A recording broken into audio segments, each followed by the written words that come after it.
away from the start of the Tom Leykis Show. It's time for all departments and personnel to check in for today's broadcast. Music library? Music library, ready. Good. How about the sound effects people? Sound effects ready. Okay, master clock people, timing, are you there? 6. Like timing and flow, ready. Wonderful. Turntables? Turntables ready. Great. Pre-recorded department. Tape decks ready. And our splicing people. Dubbing and editing ready. Perfect. And ready. Dubbing and Enough. ready. Hold it already. Special effects, are you there? Special effects ready. And thank you, special effects. Special voice effects? Box is ready. Oh, that's wonderful. How about the sales department? Are you there? Marketing and sales ready.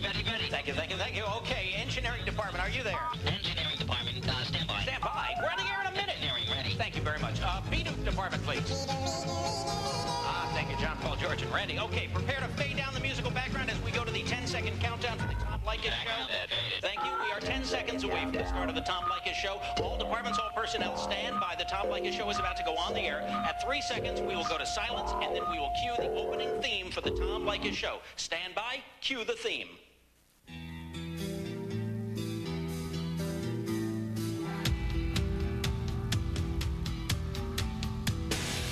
From Los Angeles, it's the Tom Leykis Show.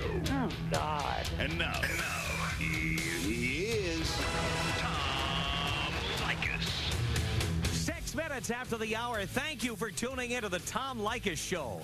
This is where America gets together to talk about the issues you really care about. We're America's fastest growing radio talk program, a talk show that is not hosted by a right-wing wacko or a convicted felon. No. I am your host. Write down this toll-free telephone number. You're going to need it. It's 1-800-5800-TOM. 1-800-5800-866. Thank you so much for tuning into our program. And I might tell you before we get started with this hour that we are being simulcast on C-SPAN, which is a cable network that broadcasts a variety of political speeches, the House of Representatives. You have seen all kinds of events. They follow the presidential campaigns and what have you. And what they do is they stick a camera in the room with me or with whoever they're doing for the entire length of the broadcast.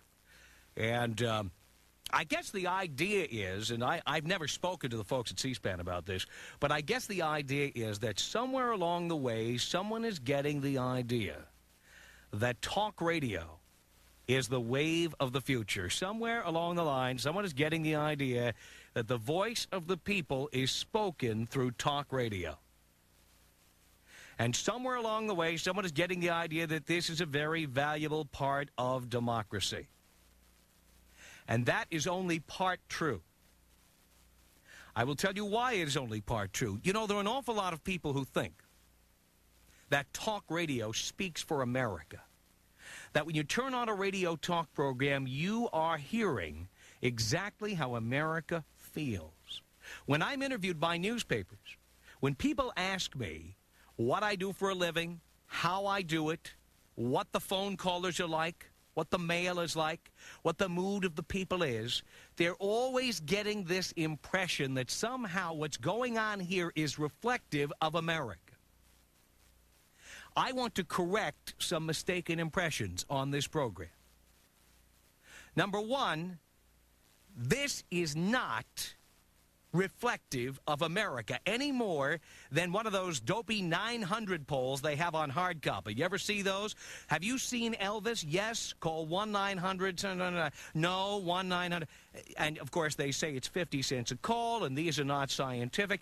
Talk radio is no different than that. The reason is, of course, with a 1-900 poll where people are paying to call in, first of all, anybody can call in. Second of all, anybody can call in repeatedly. Third of all, everybody can't afford 50 cents to call a radio talk show or to call a poll on television. So right away, it's not scientific. What gives anybody the idea that talk radio is any more democratic than one of these dopey tabloid polls? May I say that talk radio is the fastest growing format in the radio industry. May I say that talk radio has gone from about 150 radio stations broadcasting a full-time talk format to almost, how many now? 1,200 today? Almost 1,200 radio stations broadcasting this format. It's growing by leaps and bounds. Also, may I tell you that according to radio industry sources, of all of the radio formats, and I'm talking about adult music stations, rock and roll, hip-hop, alternative, of all of the formats, this is the most profitable format on radio. It's a very expensive format to run, but it is the most expensive and the most profitable at the same time. If stations invest the money, hire the people, make the station sound good, and hang in with it for a few years, talk radio is extremely good business. Having gotten that out of the way, as the third largest radio format in America, what percentage of radio listenership goes to talk radio? Of all of the formats on the radio. Now, for all the publicity we get, and for all of the growth I just told you about, how much of a percentage would you think we get? 50%, right? 60%. 70%, right? You've heard about Rush Limbaugh, and you've heard about G. Gordon Liddy, and maybe you've heard about this program years ago. You heard about the Larry King Show. It's got to be some huge percentage, right? Well, I'm here to tell you that as the third largest format and the fastest growing format in the radio industry, talk radio receives 15% of the listenership. You multiply the number of people listening by the number of minutes they listen in a given week, and it comes out to 15% of the total listenership. That means that with all of the stations on your radio dial right now, 85% of the listenership is going to those other formats. 85%, because there are so many formats. There's country. There's something called adult contemporary. That's your Whitney Houston, Phil Collins station, okay? The Mariah Carey station. There's top 40, not as much as there used to be. There's something called alternative, the station that'll play Pearl Jam or Stone Temple Pilots. There are Spanish language stations, religious stations. There's all kinds of stations. 15% of the listenership goes to talk radio. 85% doesn't. Now, I say this for a reason. Because when 85% of the listening is not done to talk radio stations, how representative are the callers who call talk shows? Talk radio is not reflective of America. Talk radio is an accurate reflection of the people who listen to it. A largely white, more than likely male, largely over 40 audience. That's who's listening. That's who's calling. That's who you are hearing from. It does not represent people of color. It does not represent liberals. It does not represent, I say it doesn't represent, well, women. You don't hear a lot of female voices at the microphone, and you don't hear a lot of female voices calling in. Now, how can anybody listen to that and say that it is somehow representative of America? It is not representative of America. What it is representative of a very vocal and politically active minority, one that you have to pay attention to, but certainly not the majority of people who live in America. Most of the people listening to me right now and watching on television have never even tried to call in on a radio talk program like this one. And what is frustrating to me is that people listening to talk radio and hearing the older, white, male voices who tend to call every single show are under the impression that America has become a right-wing, very conservative place. I aim to prove to you during this broadcast that America is not as conservative as people say it is. And I also aim to point out to you why the President of the United States is partly responsible for the perception that America is more conservative than it really is. When we continue, I'm going to tell you why that is. And when we continue, I'm going to tell you about some of my experiences with the White House. I know the White House is watching today, by the way. And I'm going to give you an idea of where I'm coming from on this. I'm going to tell you why liberals are on the run. And I'm telling you this as someone who is not an extreme liberal. I'm in the middle. And I think most Americans are in the middle. Unfortunately, the Newt Gingriches and the Rush Limbaughs of the world have redefined every word, every phrase. They've done a masterful job of it. And the Bill Clintons of the world have done a lousy job. And I will tell you why as we continue. 16 minutes after the hour from Los Angeles. My name is Tom Leykis. Coast to Coast, the Tom Leykis Show.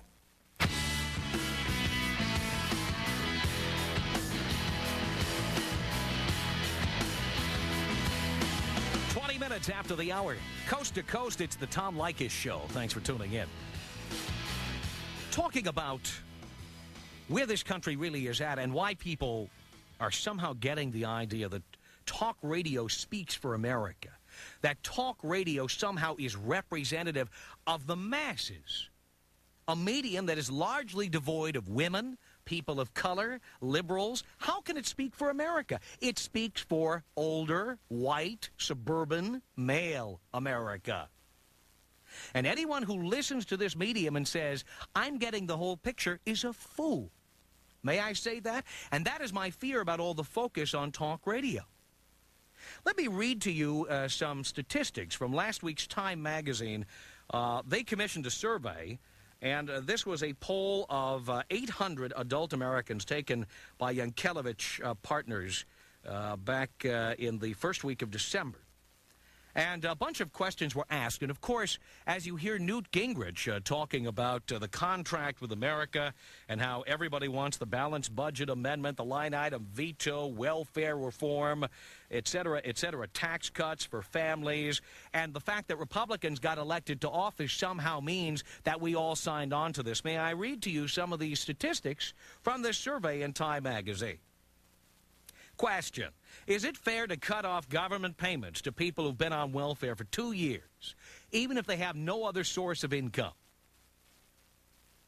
Now, you would think by listening to Newt and to Rush Limbaugh that this would be just unbelievably fair as far as the American people are concerned. Well, guess what?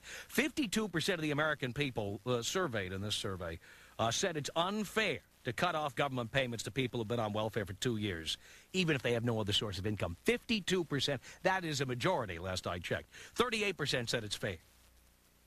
Here's another question. Should welfare reform start saving taxpayers money immediately? Or is it more important to train welfare recipients for jobs, which means the government would spend more money in the short run? Spend more money? Train people for jobs? Those lazy slobs. They should have gone to school, for God's sake. You hear the talk radio callers all the time. These lazy bums out there. Well, guess what? 69% of the people surveyed said that we should spend more on job training. It'll cost more in the short run, and in the long run, it's going to save America money. 69%. 24% said start saving now. Forget job training.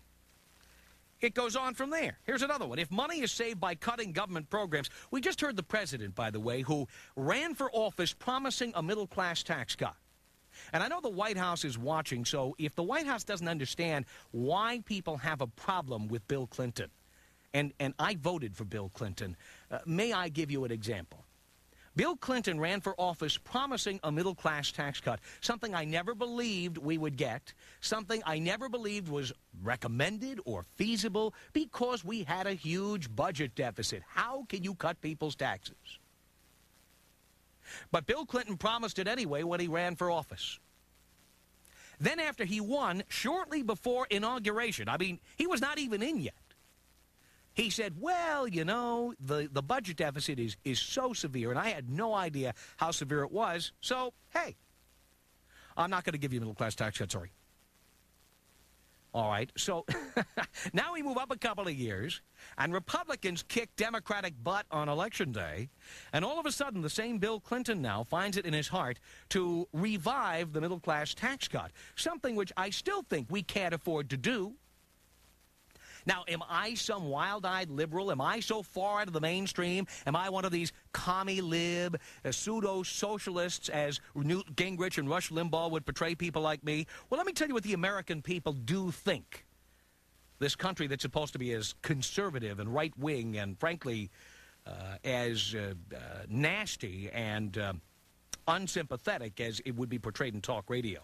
29% of the people answered this way, okay? Well, first of all, let me read the question. I forgot to read the question. If money is saved by cutting government programs, should the savings be used to cut middle-class taxes, to reduce the deficit, or to increase spending on other government programs like job training? 29% said cut taxes. 34% said reduce the deficit. 29% said it should be spent on government programs like job training. There you go. In that particular question, 63% of the American people did not want taxes cut. But somehow we've been led to believe that that's what the American people want. We want our taxes cut. Hey, we can't afford to cut taxes, and the American people are not stupid. But if you listen to talk radio, you'd think everybody who doesn't have a job is a lazy welfare cheat, lazy bum, Cadillac welfare mother, etc., etc. The real truth is many people who thought that they would never be looking for help are looking for help. Many people who thought they would never lose their jobs have lost their jobs, and now they are looking for work. Many people who thought their unions would protect them have not been protected, and they are out in the street now. And we have a president who purports to be a liberal, who purports to be a Democrat, who should be able to articulate all of this. And instead, he blows whichever way the wind blows. If it's more expedient to say you want to cut taxes, you say you're going to cut taxes. If it's more expedient to say we're going to provide health care to every single American, everybody, universal coverage, and hold up that health security card, he's going to do that. If it's okay to say, let's cut government spending, let's cut defense spending and have a peace dividend, first he cuts defense spending and gives us the peace dividend. Republicans kick Democratic butt on Election Day, then he says, I'm going to increase defense spending $25 billion. Where is this president? We have people who need a voice. Not for the left wing, not for the right wing, that big group of people in the middle who work hard. They work hard, they have kids, they have families, they do everything they can. Some of them work 2 jobs. Some of them never take vacations.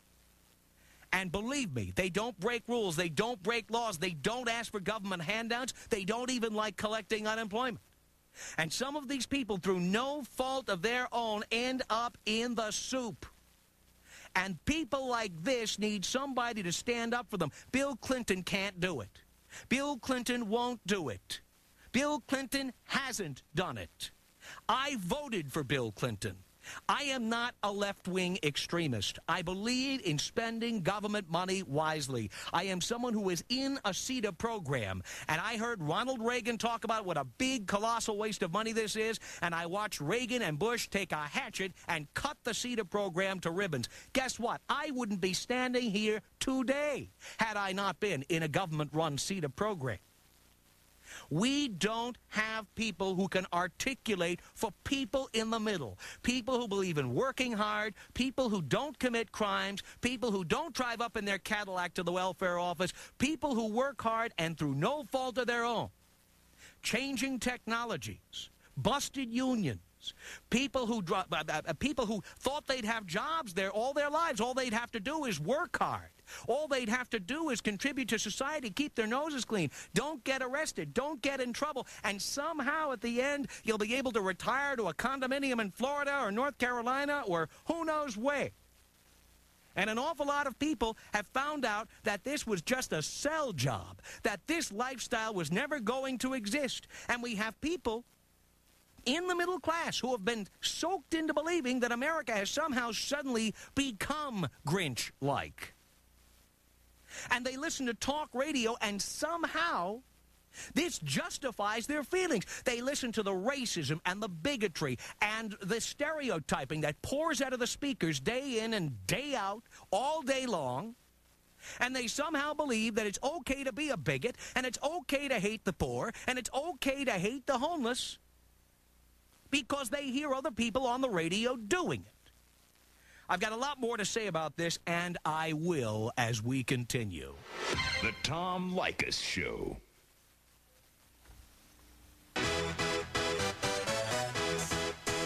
Broadcasting from our nation's capital, Los Angeles, California. You're listening to The Tom Leykis Show. Y'all ready for this? 26 minutes before the hour. Thank you for tuning into The Tom Leykis Show. This is where we talk about the issues you really care about. Coast to coast from Los Angeles. And toll free at 1-800-5800-TOM. We're a new radio program. We've been on the air since May. And we are being simulcast today on C-SPAN. You can see us just by doing some channel surfing. And please, I want to just say this. Do not call up and go, hello, I'm in Topeka, Kansas, and I was wondering what channel C-SPAN is on my cable. I have Dimension cable. You know what I'm saying? Don't do that. Because we don't know, okay? I mean, we're here in Los Angeles, and this is where we do the show. So we do not know about your cable company. Just what you do is, and I want to recommend this to the women out there who hate channel surfing. One thing men do, I think, have the edge on, is they know how to take that remote control. Like this one I have right next to me here, and they know just how to go zap, zap, zap, zap, zap until you will find C-SPAN. You might have to go through 40 or 50 channels, but you will find us. Anyway, I'm talking about Republicans and Democrats and some of the problems that the Democratic Party seems to be running into. Because the Democratic Party clearly is not doing a very good job of articulating the problems of people who work. And I must tell you that we have spent an awful lot of time trying to get the President of the United States on our program. May I say our show is broadcast on 110 stations across the country. May I say that we are heard in some of the biggest radio markets in America: Los Angeles, Chicago, San Francisco, Detroit on WXYT, Seattle on Cairo FM. We are heard all over America. And we have contacted the White House repeatedly. I have heard the president, and again, I know they're watching at the White House. That's the great thing about being on C-SPAN, because finally I get to say this to somebody who isn't listening to me over at the White House, okay? Let me just say this. We have tried to get President Clinton on this program. Do I agree with everything the president has said or done? No. I have taken the president to task on a variety of issues. Most importantly, I have taken him to task for collapsing like a house of cards on issues like gays in the military, on issues like the middle-class tax cut, which I wasn't in favor of to begin with, but it shouldn't have been promised, etc. But guess what? I'm one of the few radio talk show hosts who voted for Bill Clinton. I am one of the few radio talk show hosts who comes from a working family. And I will tell you about my family in a moment. I am one of the few people who would give him a fair shot on the air. And may I say, we have contacted the White House repeatedly. And how repeatedly? Well, let me show you how repeatedly we have contacted the White House. We have got a variety of faxes that we have sent to the White House. Our show went on the air nationally May 9th, 1994. Here is a fax dated May 13th, 1994. It was addressed to Richard Strauss and Mark Guerin at the White House. And the letter says, I just wanted to introduce myself and my new position as producer of the Tom Leykis Show. We're a brand new show, and we want to make ourselves known to the White House. Here's some information about the show, and it goes on to give some self-serving information about the program. That was 4 days after we went on the air. This was faxed. By the way, the White House says they never received this fax. It was sent to their private fax number. Here's another one dated June 16th. A letter from our producer, Eric Braverman, saying, I just wanted to update you on the Tom Leykis Show. We've been on the air since May 9th, and we're now at approximately 50 stations. We are considered one of the fastest-growing radio talk shows in America. Here is a fax dated July 6th, 1994, to Richard Strauss at President Clinton's radio press office. Richard, I know it's early, but I wanted to plant a seed regarding the elections coming up later this year. Please keep the Tom Leykis Show in mind when planning talk show appearances in relation to the election. Here is another one sent on November 8th, 1994. This is to Richard Strauss. We are interested in interviewing President Clinton briefly on the Tom Leykis Show in the next couple of days. Subject of the show is going to center on the election results from around the country. It would be a very brief interview and to the point, and by the way, done by telephone. May I tell you that we have faxed the White House repeatedly. We have called the White House repeatedly. And we have gotten nowhere in regard to getting not just the president, but the vice president, Mrs. Clinton, or just about any other senior White House official on the program. Now, that's okay, because may I say it would be very self-serving for me to think that the president is going to take time out to spend time on my radio program. That's fine. But then we hear people at the White House burbling about how there is this relentless drumbeat of negativism in talk radio. How Rush Limbaugh has 3 unexpurgated hours every day to bash the president, and how the president never gets an opportunity to respond. That is a lie. The president has not only had an opportunity to respond on this program, but various radio talk programs around the country, and the White House has been arrogant, difficult, and frankly unresponsive. I said this on the air a couple of weeks ago, and we got a real fast phone call back from Richard Strauss at the White House, who runs the radio office there, who proceeded to tell us we'd only called him maybe twice since we went on the air in May, and who told us that he hadn't seen any of our faxes when we'd sent a lot of faxes to the White House. But again, it is not just this show, it is plenty of shows. The president has had numerous opportunities to come on the air. But I want to tell you something. Republicans know how to do it.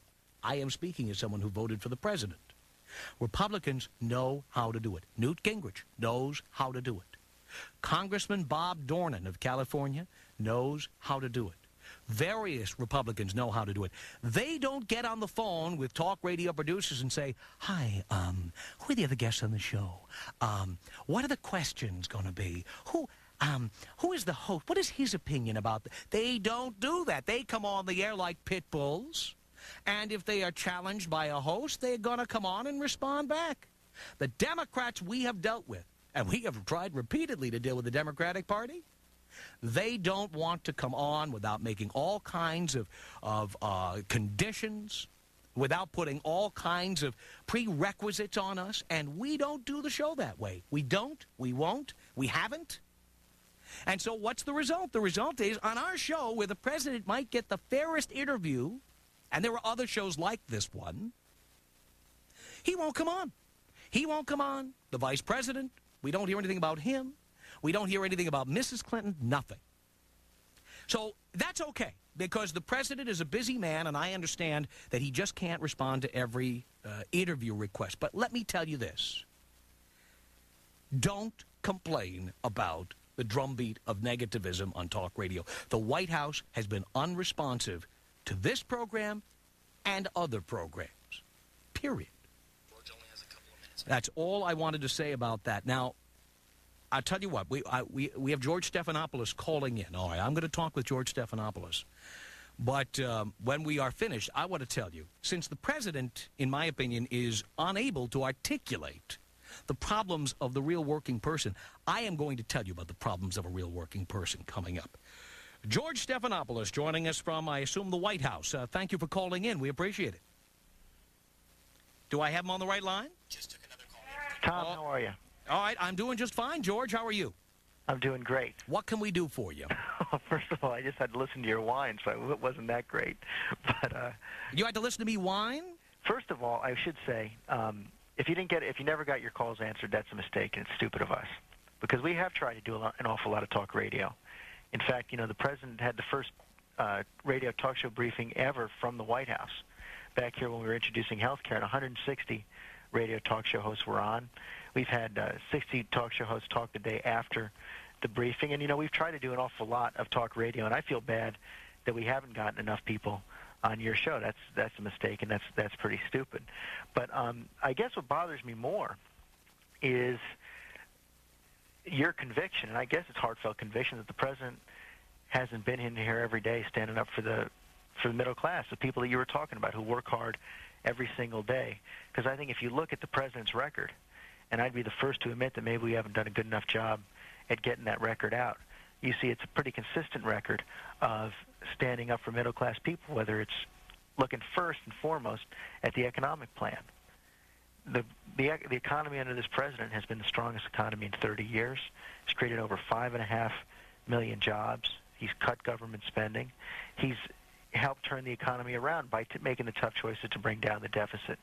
And he's done an awful lot for working people, whether it's through expanding the student loan program, expanding other education programs, expanding the national service program, expanding the kind of job training that you're talking about. And you were exactly right that the Republicans cut it for the 12 years before we got here, working hard to make sure we have Head Start and immunization programs for poor kids, and probably one of the biggest tax cuts for working people ever passed, which was the Earned Income Tax Credit, which provided a tax cut of $1,000 for 15 million families earning under $25,000 a year.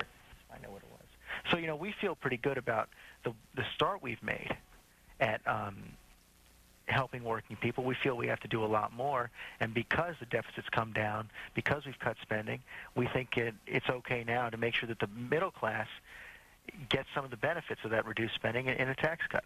But wait a minute. The country still has a budget deficit, as I understand, hovering a little bit over $200 billion. Actually, it's under $200 billion. Under $200 billion? It'll be under $200 billion, but under about $170. $170 billion.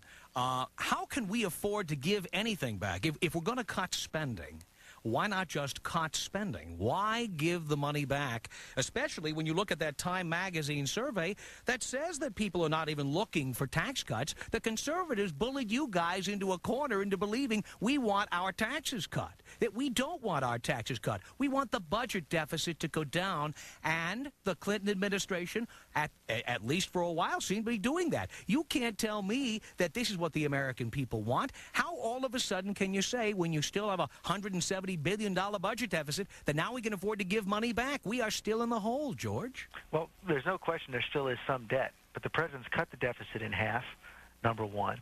And the president believes that people ought to get some of the benefits when you cut government down. It's not enough just to throw it away. You're not throwing it away. You're cutting down the budget deficit. You're not throwing it away, though. And we are bringing down the budget deficit, but you can do both. And that's exactly what the president's done. How do you do that, though? Here's how you do it. You cut taxes, but you make sure you pay for it. And that's the biggest difference between what... But you haven't paid for it because you're still in the hole, $170 billion. Wait a second. You haven't paid for it. Every single dollar in this tax cut is paid for. But isn't part of your job right now to be cutting the budget deficit? And we are cutting the budget deficit, and the budget deficit is still coming down for 3 years in a row. I would point out, the Republicans talk a lot about tax cuts, but taxes went up every single year, and the deficit went up every single year. All well and good. And you know what? I think you make a good point when you say that the budget deficit has been coming down, unemployment has been coming down, the economy has been stronger. All true. If that's so, why not keep going in that direction, especially when you look at a survey like the one here in Time magazine that says the majority of Americans are not looking for a tax cut? Because incomes still aren't going up. And a lot of those people you were talking about who work 2 jobs, who don't get enough sleep, who can't take a vacation, can use a little bit of extra money to help care for their kids, to help pay for an education. Look at the ideas. People who don't make money, wait a minute, people who can't make a living don't benefit from tax cuts. Let me tell you something, George. Well, we're talking about working people. I want to talk about a working person to you for a second. My father is 62 years old. He worked for 43 years for the New York Post newspaper in New York City. Rupert Murdoch, who has just offered a $4 million advance to the incoming Speaker of the House, Newt Gingrich, who is, by the way, in the process of considering whether or not foreign ownership of American and television and radio stations ought to be allowed. They want to lift all the restrictions on it, the Republicans. I know that. But my dad, who had his union busted, is sitting home with cancer. He can't get a job. He works part-time in a liquor store. This is a man with 43 years of experience, much of it managerial at a newspaper. Tax cuts don't do him any good. He can't pay for his health insurance, and not only can he not pay for his health insurance, he can't pay the bills. You can cut taxes all you like. These are the people. This is a working person who will not benefit. And the president doesn't understand that there's a lot of people out there like my father.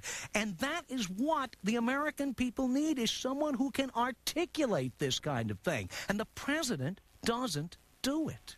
That's just not true. Nobody's done more to make sure that people understand the kinds of opportunities we have to provide than President Clinton. And if you look at the kinds of programs he's talked about, whether it's preserving Medicare, preserving disability programs, preserving the unemployment system, making sure that people have adequate job training. I feel your dad is in a tough situation, and it's a horrible situation. You think he's the only one? You think he's a small minority? I don't think he's a small minority. Tax cuts don't do people like my father any good. And tax cuts aren't the only answer, but they're part of the answer.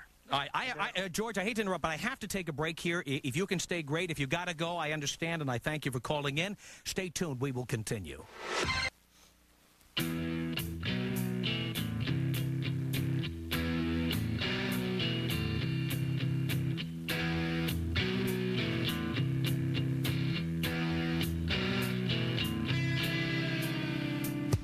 Seven minutes before the hour, the Tom Leykis Show. George Stephanopoulos is still with us on the phone. Thanks for hanging in there, George. It's okay. Was there something else you wanted to say? Because I want to give you the last word here. No, go for it. Ask a question. What was my question? Did I have a question? I don't know. I don't think I had a question. I just think I made a point. And the point was that for people who are really in the hole, for people like my dad is a victim of technology. His job has pretty much been computerized, and he's at an age where job retraining is difficult.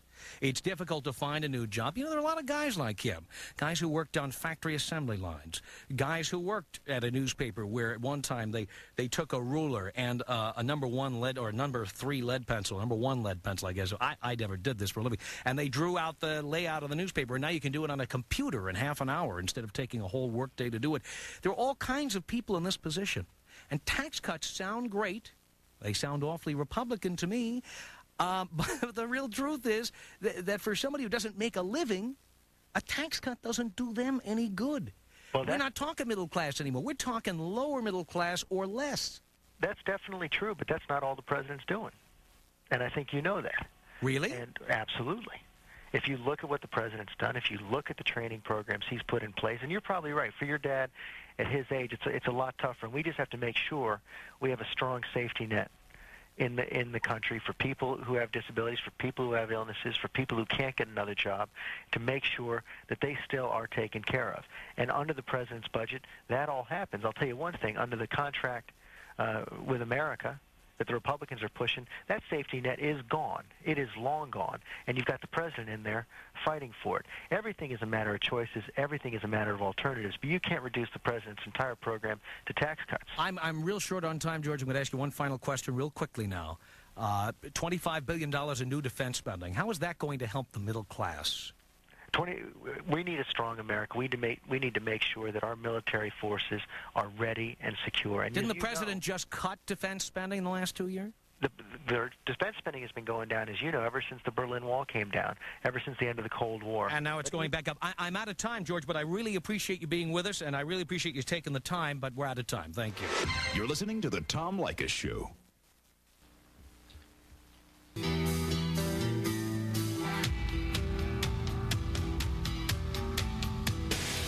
From Los Angeles, it's the Tom Leykis Show. Oh, God. And now, he is Tom Leykis. 6 minutes after the hour, thank you for tuning into the Tom Leykis Show. This is where America gets together to talk about the issues you really care about. This is America's fastest growing radio talk program, a talk show that is not hosted by the usual gang of right-wing wackos or convicted felons. No, I am your host. Write down our toll-free telephone number. You're going to need it. It's 1-800-5800-TOM. 1-800-5800-866. Thank you so much for tuning in. If you are listening to our broadcast live, we are being simulcast on C-SPAN. So you can just do a little channel flipping, and you will find us on television right now, as a matter of fact. There I am. Hi. Yeah, okay, fine. Get that out of the way. Had to get that out of the way somewhere here. Thank you for tuning in. I wanted to talk a little bit about this Newt Gingrich deal, and also a little bit about Democrats and why they have done a lousy job of telling us what they stand for and who they are. They've been bullied by conservatives, whether it be talk show hosts or incoming speakers of the House. They just are not, it seems to me, able to articulate a position. They're not able to articulate on behalf of the people who Democrats once stood for, which was working people. If you're not working, a tax cut doesn't do you any good. Period. You're not paying any taxes. There's no job. My dad doesn't need a tax cut. Know why? He didn't have a job. He didn't have a pension. He has a pension. It's like that, okay? He didn't have any investments in mutual funds, very few interest in things like stocks or bonds. He's got a mortgage. He's got a second mortgage. He's got bills, bills, bills. He had cancer surgery a couple of years ago. It's always a risk that cancer could come back. My dad worked at a newspaper for the better part of 43 years, the New York Post. He was the unit manager of the newspaper guild of the New York Post. Okay, so he was like, he was the union guy. And the New York Post was always, it seemed to be, teetering on the brink of extinction. And somehow it always survived. First under an owner named Dorothy Schiff. And then under Rupert Murdoch, who bought the paper in 1976. And then again under a fellow named Peter Calico. It just went on and on and on. And it seemed that my dad was always involved in union negotiations where the end was near. And somehow the newspaper always survived. Well, Rupert Murdoch bought the newspaper back from a bankrupt Peter Calico. And my dad, many times as a union guy,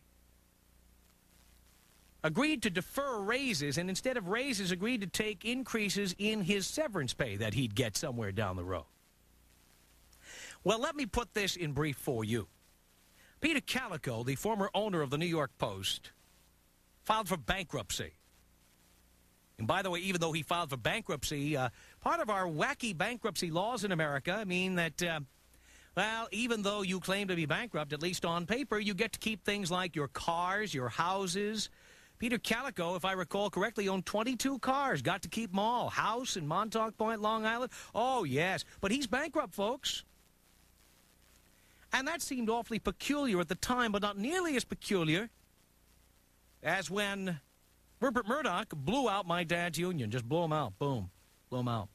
And when they got blown out, my dad was expecting to get somewhere in the vicinity of $95,000 in severance pay for 43 years of service.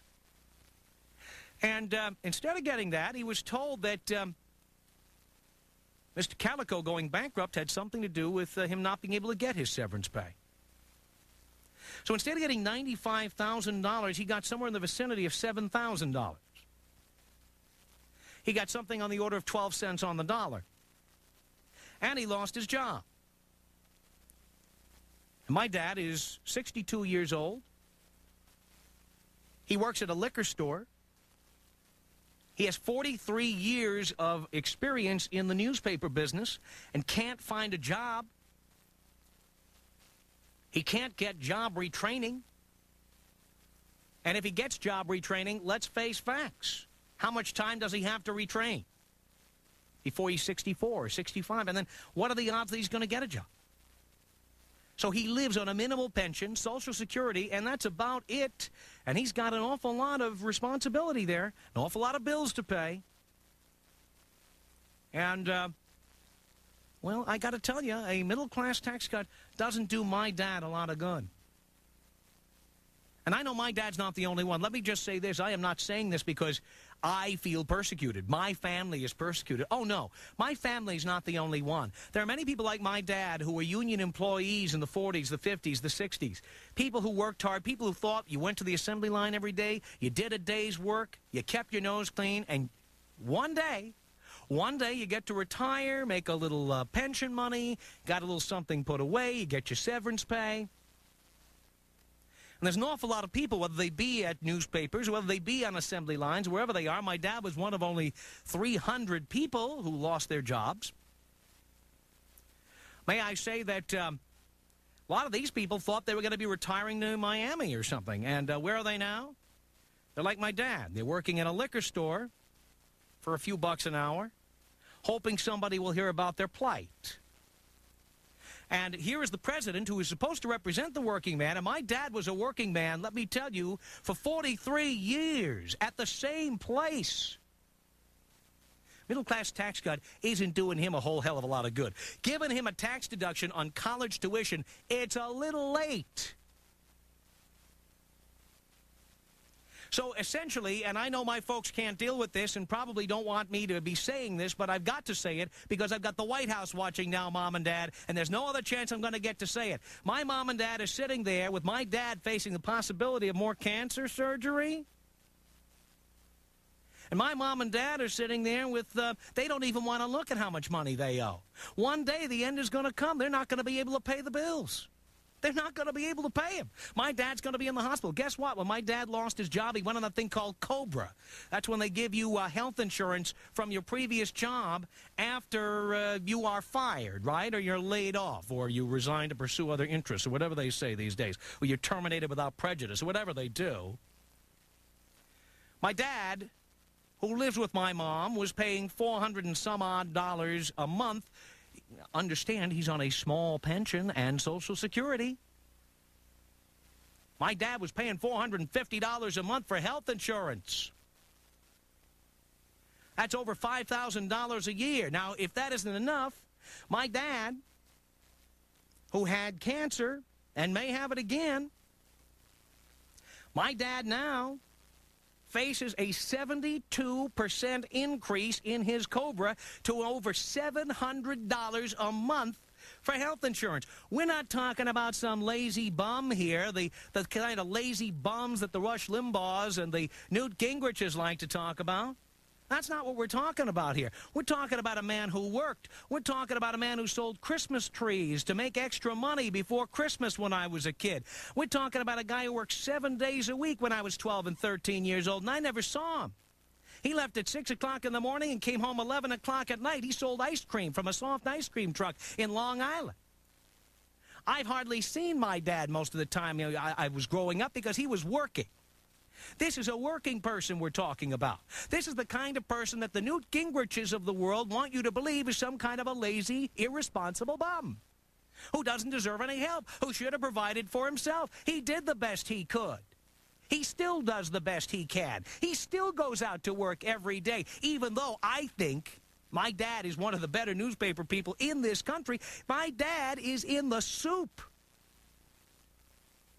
And I want to know what a middle-class tax cut is going to do for people like him. And it's not just my dad. It's people who worked on the assembly lines in Kenosha, Wisconsin, and Flint, Michigan. It's people who worked in the South at various plants that had the factories taken out from under them. People in the Rust Belt. People who worked in places like Troy, New York, where they had the Arrow shirt factory that just left town to avoid the unions and go down south. There's a lot of people like that out there. And we've got a president who disguises himself as a Republican, talking about tax cuts, talking about defense spending, hello, there are people who worked their whole lives who are seeing their lives go up in smoke, and we have a Democratic president who doesn't understand, who doesn't articulate this.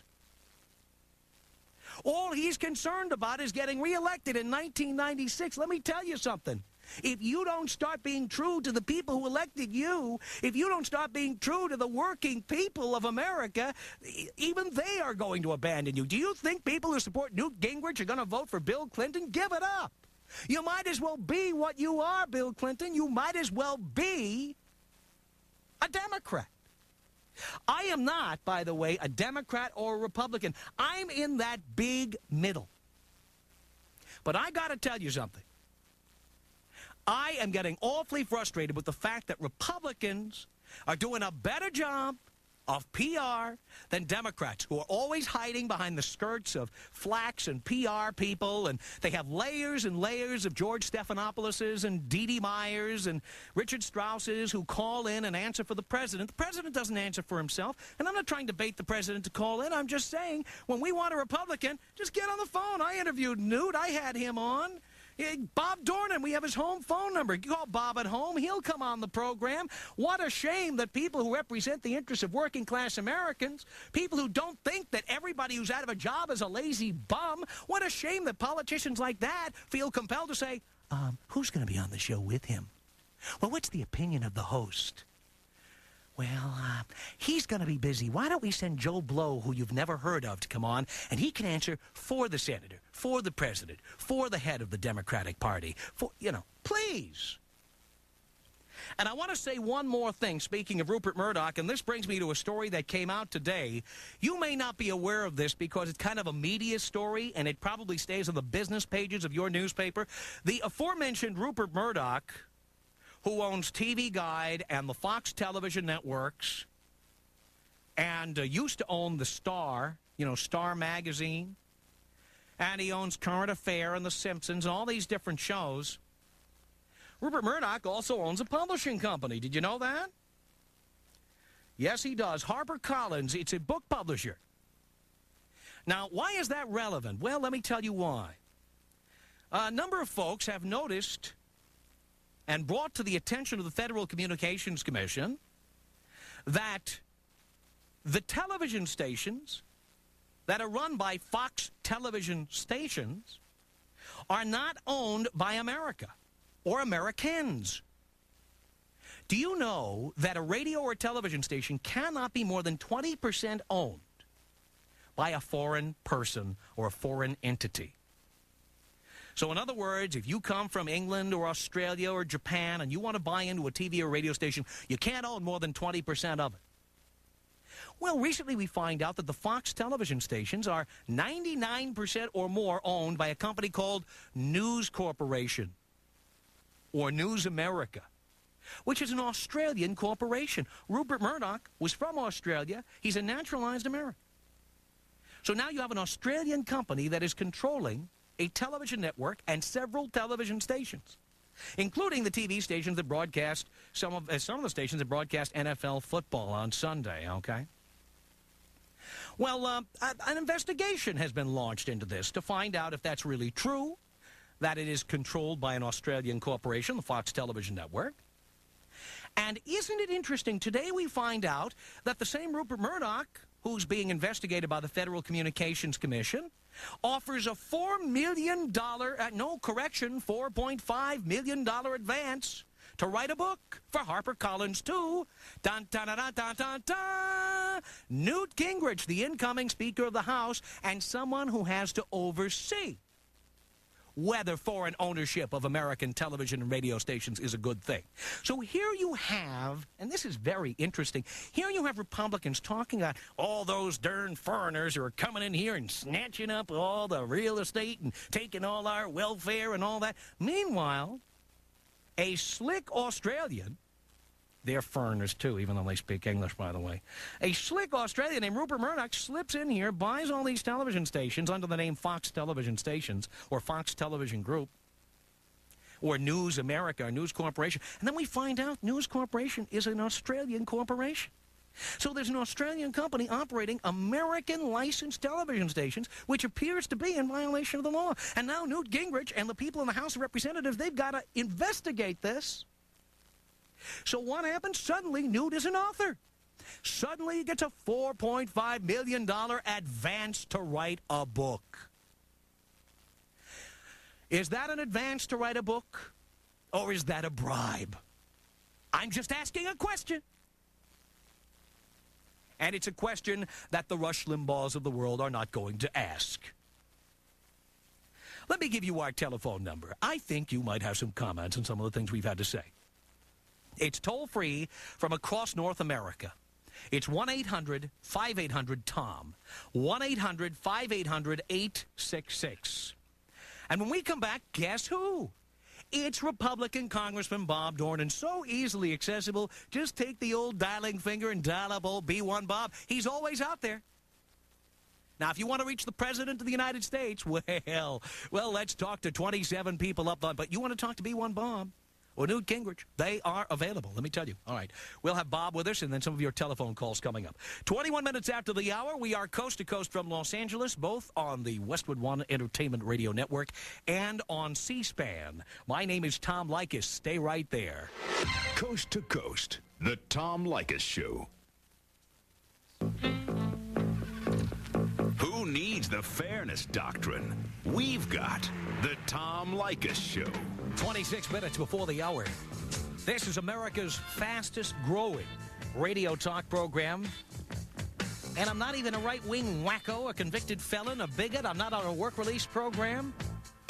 How the hell did this happen? 1-800-5800-TOM is our telephone number. We're talking with Republican Congressman Bob Dornan, who joins us from Virginia. And, Bob, you are still there. I want to talk... Dornan makes me sick. I'm going to have Hillary come over and kick his butt. Get off the line. You'll have your chance later. You're a nut. You're a nut. Serious stuff here. Contract with America. Now, you and I haven't had a chance to talk about this, okay? But here we have the contract with America, and I'm holding it right here in my hot little hand. The contract with America, which talks about balanced budget amendments, line item vetoes, violent criminals, welfare reform. Go to my favorite, term limits. Term limits, which is the last one there, which we heard Newt Gingrich say they'll discuss, but they won't necessarily pass it in Congress, which I thought was awfully interesting, now that he is becoming the Speaker of the House. But isn't it interesting, and maybe you can explain this to me, how it certainly seemed that once Republicans kicked Democratic butt back in November, the first issue that seemed to come up was school prayer. Where did that come from? It's not in the contract, and I, for one, believe it was a big waste of time because everybody knows the best you're going to come up with is 30 seconds of silence.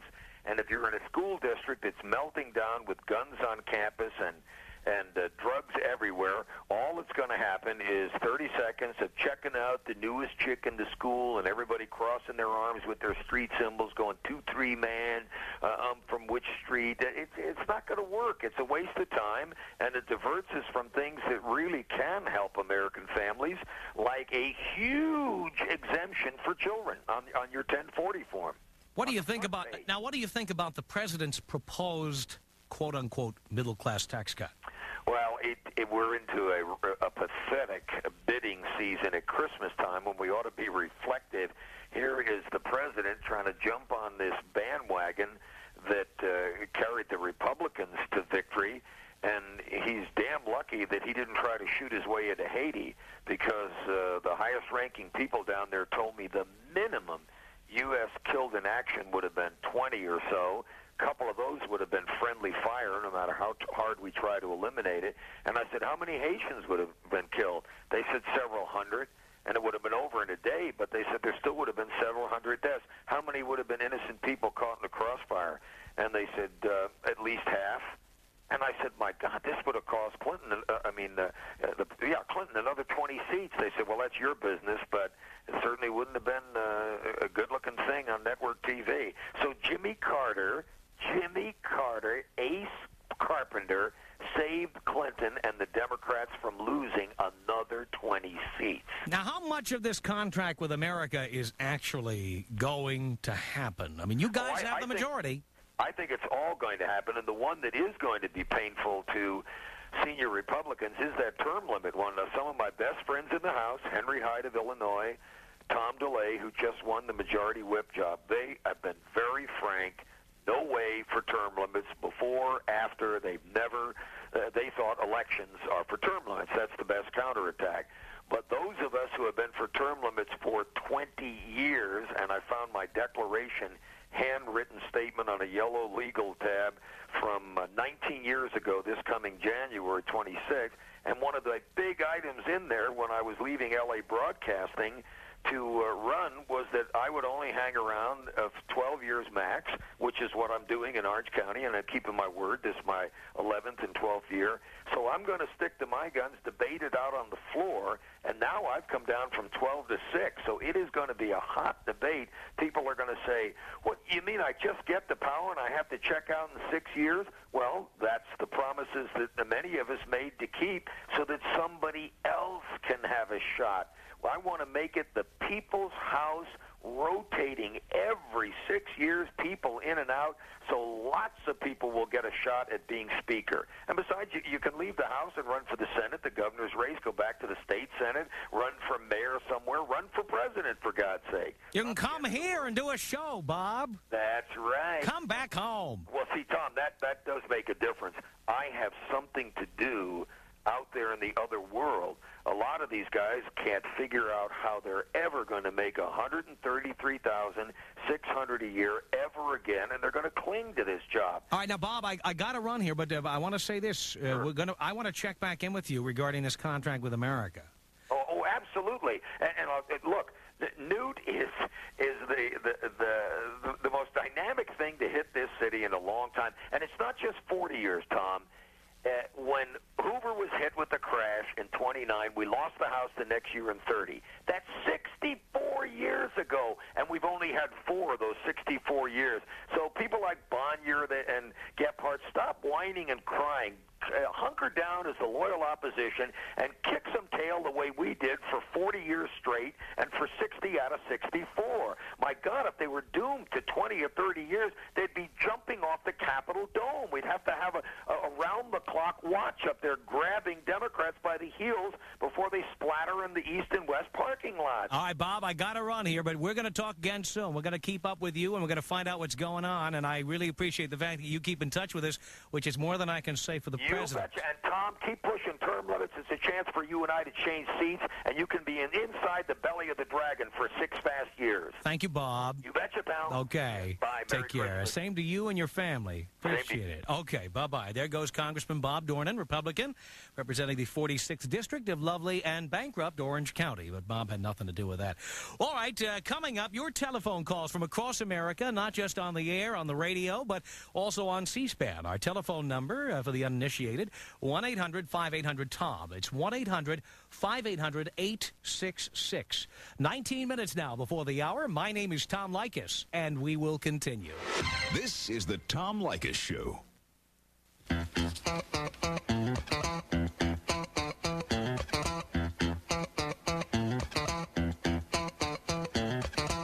Minutes before the hour. We're coming at you like a freight train. We're like a cancer growing across America like a big tumor. You can't stop it. The Tom Leykis Show, 1-800-5800-TOM is our telephone number. Time we took a phone call, wouldn't you say? All right, Robert in Nederland, Texas. You're on the Tom Leykis Show. Hello. Yeah. Robert. Yeah, I'm here. And I said, hello. You got to turn the TV. I think you have the TV on. Turn it down. It's off. Good. What can I do for you? I just wanted to discuss the middle-class tax cuts issue. You're giving the tax cut issue a lot of flack because it's only not helping out a certain group of people. A big group of people. Well, yeah, a certain group of people. A certain big group of people. Right, a big group of people. But the point of the tax cut is to help out a group of people and stimulate the entire economy and benefit everyone in the process. And I think you're missing the point there. But wait a minute. The economy has been improving. Right. I mean, first of all, we heard on this program, George Stephanopoulos called in and say that the economy has been improving the last 2 years. We don't need a tax cut to stimulate the economy. This budget is $170 billion in the red. If you want to cut spending to pay for a tax cut, don't cut spending to pay for a tax cut. Cut spending and apply the savings to the deficit. And by the way, that's what most Americans want the government to do. But then again, I'm not necessarily advocating Clinton's proposal for tax cuts where he's cutting back all these different programs. I'm just saying the idea behind the tax cuts in general, particularly the Republican version, is to benefit the entire economy, benefit the certain groups of the economy, and bring up business and things like that. How is it going to do that? Like that. How is giving people a tax break on college tuition going to benefit the economy? It's going to allow people to invest and stimulate. Invest in what? When they put money in the bank, when they have money to save and invest in other things, then they're going to be stimulating the economy in other sectors. But wait a minute.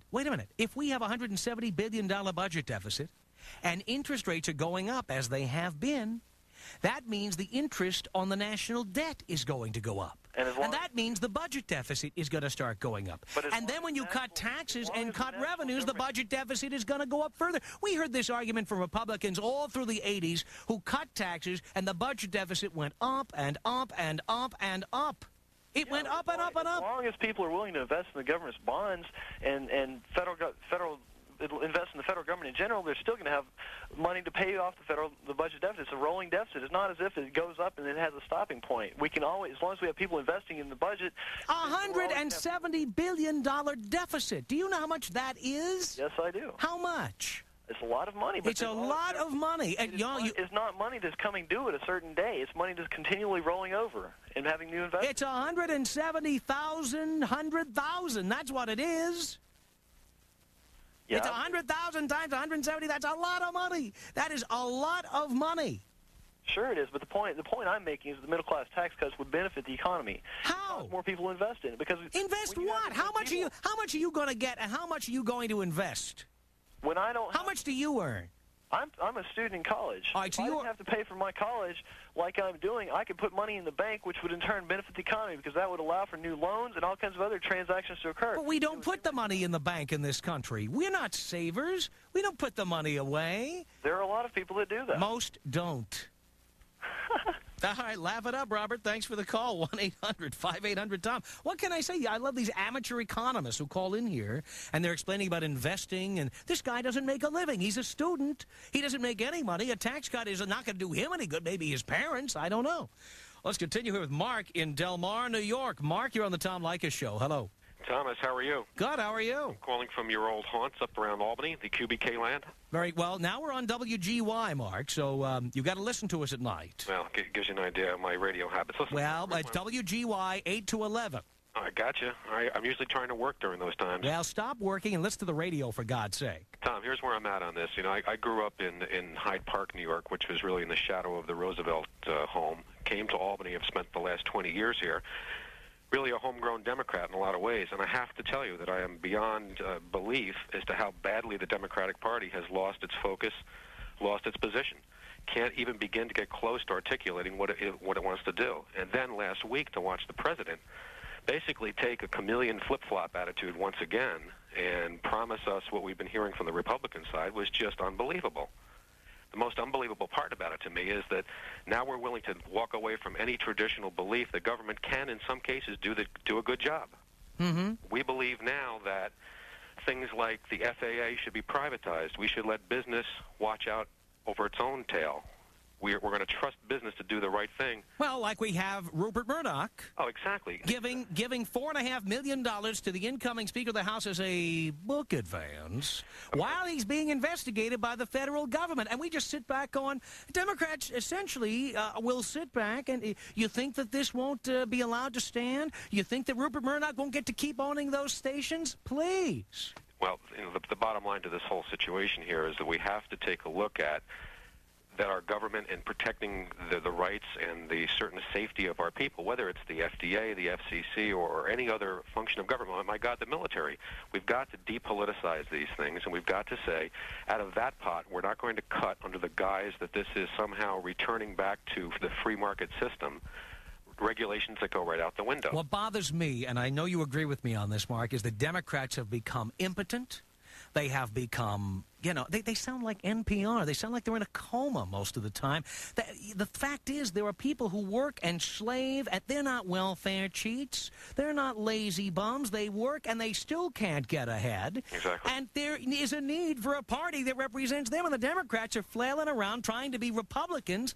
Hello? What about people who work for a living? What about them? Tom, one of the things that you said, which is most accurate, really goes to the issue that there can be a caller or a guest on your show that you are diametrically opposed to in terms of opinion, but you respect the person because they're consistent and they articulate and they're clear about what they're trying to say. all of us in our lives will run into people that we just don't agree with, but if that person is clear about what they represent, we can at least respect the position. We're on the verge of losing not only votes, but respect for the Democratic Party because it's incapable. Well, I'm not a member of the Democratic Party. I refuse to be a member of the Democratic Party until they find somebody who can articulate the plight of people who work hard and actually then have programs to benefit people who just need a leg up, who want to work hard. Well, of course, as a party, if it represented those people and articulated those people and their plight, you could decide you were going to vote for them or not, but at least you would understand what the party represents. Now you can't even do that because every other day the party zigs and zags in territory that has no business being in. There is nothing wrong with a party having a position. My God, you don't have to like the Communist Party. You don't have to like radical Nazi parties, but you can at least understand what they represent. The Democratic Party is on the verge of losing that focus completely. I agree with you. Mark, thank you for the call. Hey, Tom, have a good holiday. Thanks. I'm glad you caught up with us. Bye-bye. Take care. Bye-bye. Our telephone number toll-free from across America, 1-800-5800-TOM. My name is Tom Leykis. It's 8 minutes now before the hour. You're listening to the Tom Leykis Show.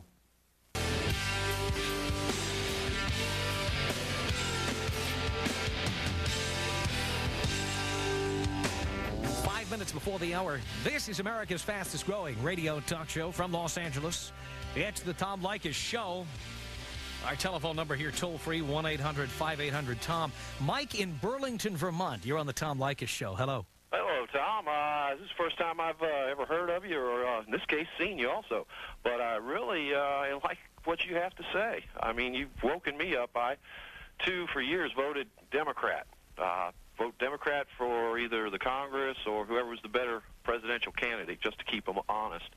I'm not a native Vermonter. I grew up 35 miles from Washington, and believe me, once they get inside the Beltway, my constituents, it's like a little ego trip. Yeah. And it's not just Democrats, it's Republicans, conservatives, and them all.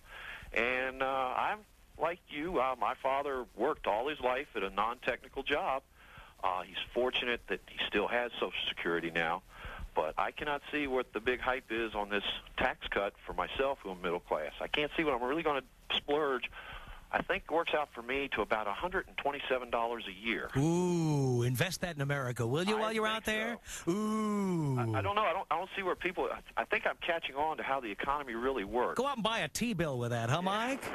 Invest in America. Yeah. You know, I've noticed it's not the politicians that control it. It's this thing called Federal Reserve. Who is Herb Greenspan? Why is Alan Greenspan.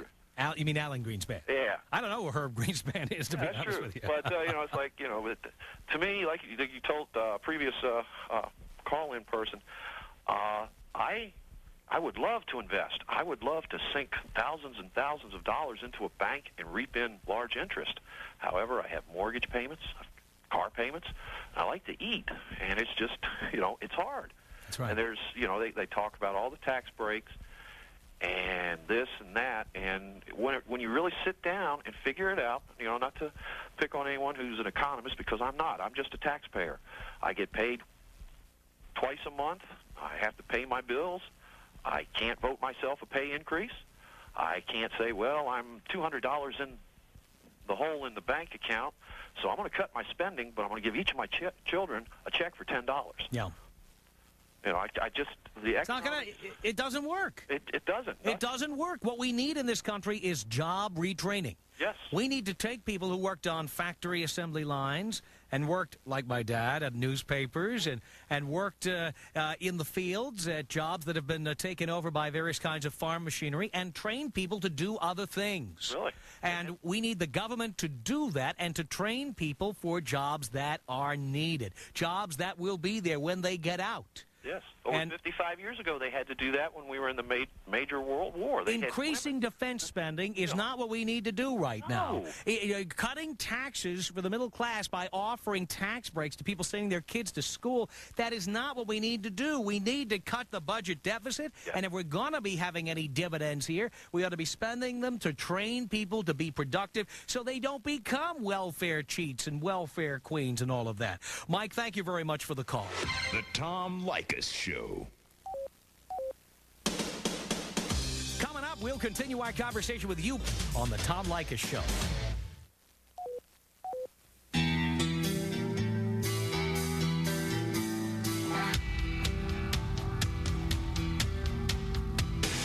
From Los Angeles, it's the Tom Leykis Show. Oh, God.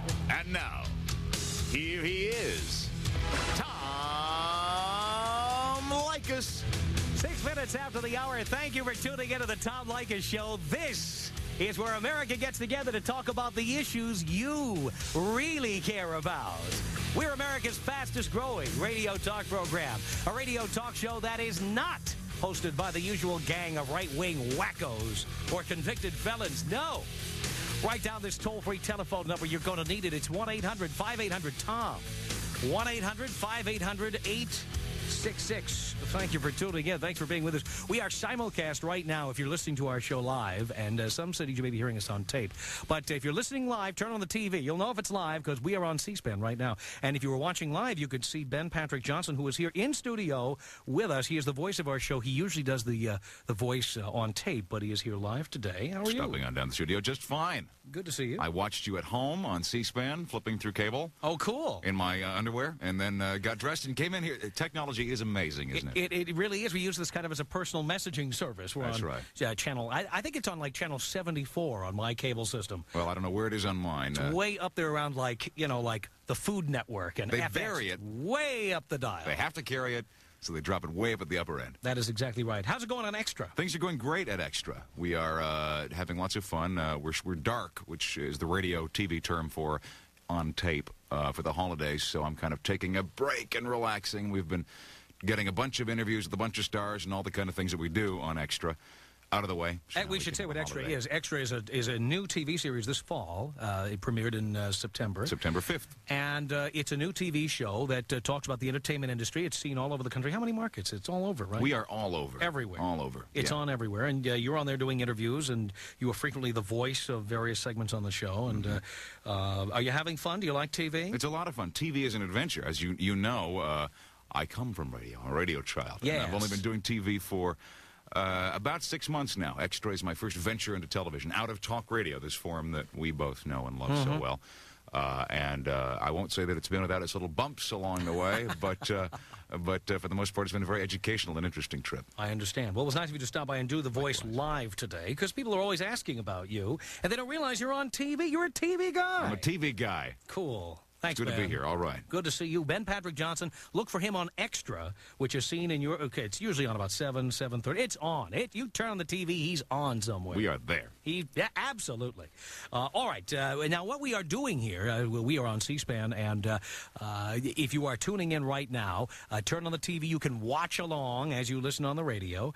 But I want to talk a bit about Newt Gingrich, because as you may have heard, Rupert Murdoch... $4.5 million book advance to Newt Gingrich, the incoming Speaker of the House, someone who has to preside over an investigation into, guess who? Rupert Murdoch, the guy who presides over a company called News Corporation of America that owns a company called Fox Television Stations, which owns a bunch of TV stations. And you may not know this, but... if you're a foreigner or a foreign company, you're not supposed to own more than 20% of a television station or a radio station in the United States of America. Well, we recently come to find out there was an allegation, and apparently it's true. Well, now we have to find out whether anything's going to be done about it, that 99% or more of the Fox television stations are owned by News Corporation, which is an Australian company. And so now what we've got here is a situation where the federal government will investigate Rupert Murdoch, and he just so happened to discover that Newt Gingrich is one hot author. And so he just happened to dish off a $4.5 million check to old Newt. And we're supposed to believe that this is not some form of a bribe. We're supposed to believe that Newt Gingrich is the Sidney Sheldon of the 90s. And I happen to believe it's a bribe. That's what I think. And I'm wondering if Congress will just now, especially we're going to have a Republican majority, pro-business, I wonder if they're just going to roll over and say it's perfectly okay for foreign entities to come in here and own television and radio stations. These are the same people, by the way, the same Republicans who got elected with all kinds of hatred against foreigners, attacking people for being lazy bums who come in here and live off our welfare. And years ago, we're complaining that Arabs and the Japanese were coming into America, buying up real estate, buying up companies. These are the same people. And now let's see them roll over when Rupert Murdoch, who is a naturalized American, by the way, but his company is Australian, when his company wants to own television stations in America, lock, stock, and barrel, something that is clearly illegal. Let's see now if we're concerned about foreigners and their influence in America. Our telephone number toll-free from across America is 1-800-5800-TOM. 1-800-5800-866. To your telephone calls. Let's go with this. Let's say hi here to Clark in Little Rock, Arkansas. Clark, you're on the Tom Leykis Show. Hey. Hello. Yeah, I was just scanning the channel. I came on C-SPAN, and do y'all get it? Does it come on a station in Little Rock or Memphis area? Not yet. You have to call the folks at KARN and say, we want to hear this show. I sure and will. That's how we get on the air. I like it, like the fact that there's somebody other than Rush Limbaugh out there. Now, about this Rupert Murdoch thing, I'm a radio TV major, and at college, we've been talking about this a lot lately in class. And, it smells a little fishy, with the, I didn't know about the book deal until just recently. It does smell a little fishy, and, I can't say that I don't think that, that if this went over, that, the investigation, saw that it was a, that it was a problem, that this could very well ruin Rupert Murdoch as far as the television industry is concerned, because if what went over? I mean, you mean if the FCC said he had to give up the TV stations? Right. I don't think it would ruin Rupert Murdoch. He'd get to sell the TV stations. He could still own the Fox television network if he wanted to. Yes, that's true. He could still own the network, but the network does. I mean, there's quite a few stations out there that are owned by Fox Television, and that would put a big dent in his NFL contract. And I'm sure that there's, and I'm not familiar with the contract. Well, that's not our problem. We have a law in this country, and the law says that you cannot be owned more than 20% by a foreign entity. Don't get me wrong. I think foreign ownership of television stations is wrong. I think that it's an American enterprise. There's so many things that we've already lost to the foreign competition, but one of the things that America is known for worldwide is its entertainment industry. But isn't it interesting how we have a naturalized American, Rupert Murdoch, who happens, by the way, to be a political conservative, who suddenly comes in here, he's got a little problem with the government, and suddenly Newt Gingrich is a hot and steamy author worth $4.5 million. I'm not familiar. Now, can I tell you something? A best-selling book, to get to the top of the bestseller list, takes about 10,000 copies. Let's say your book is the most expensive book ever written, okay? Let's say it's $100. That's $1 million. That's $1 million. Yeah. We're talking $4.5 million advance on a book. This guy, I don't care if he wrote the Bible. He couldn't write a book that's going to make that much money. You got to be kidding me. Yeah, it does smell a little fishy there, and a little fishy. I hope that the investigators and I'm understanding that he's leading up the investigators like who? Newt Gingrich? I hope. Who's going to investigate Newt? Yeah. The Speaker of the House. Yeah, I mean, if this is what the Republican-controlled Congress is all about, excuse me, but there were some things that the Democrats did wrong. But I would much rather have people that were, on the up and up. Well, I agree with you. I think you make a good point. Clark, call your local station. Thank you. All right, thanks. Appreciate the call. 1-800-5800-TOM. This is Al in New Orleans. Al, you're on the Tom Leykis Show. Hello. How's it going, Tom? Okay, Al, how are you? All right. I was just calling, as I said, from New Orleans, out there on Neville. We are on WWL, by the way. Right. Cool. News Radio 87. We like to say that. We like you to listen to WWL. I'm sorry? We like you to listen to WWL. I do sometimes, but most of the time it's a lot of ultra-conservative right-wingists on there. And well, we're on from 8 to 11 every night on WWL, so you got to tune in. We're on there right now. Well, I'm watching you on C-SPAN. Cool. Much better. I can see the action and hear it. All right, well, tomorrow you'll have to listen on the radio. Go ahead. What can I do for you, Al? What I want to talk about is the country that we're living in right now, America. We wouldn't be in this situation if it wasn't for the Rupert Murdochs paying off the Newt Gingriches. And what most people have to understand is that this country is the best Congress money can buy.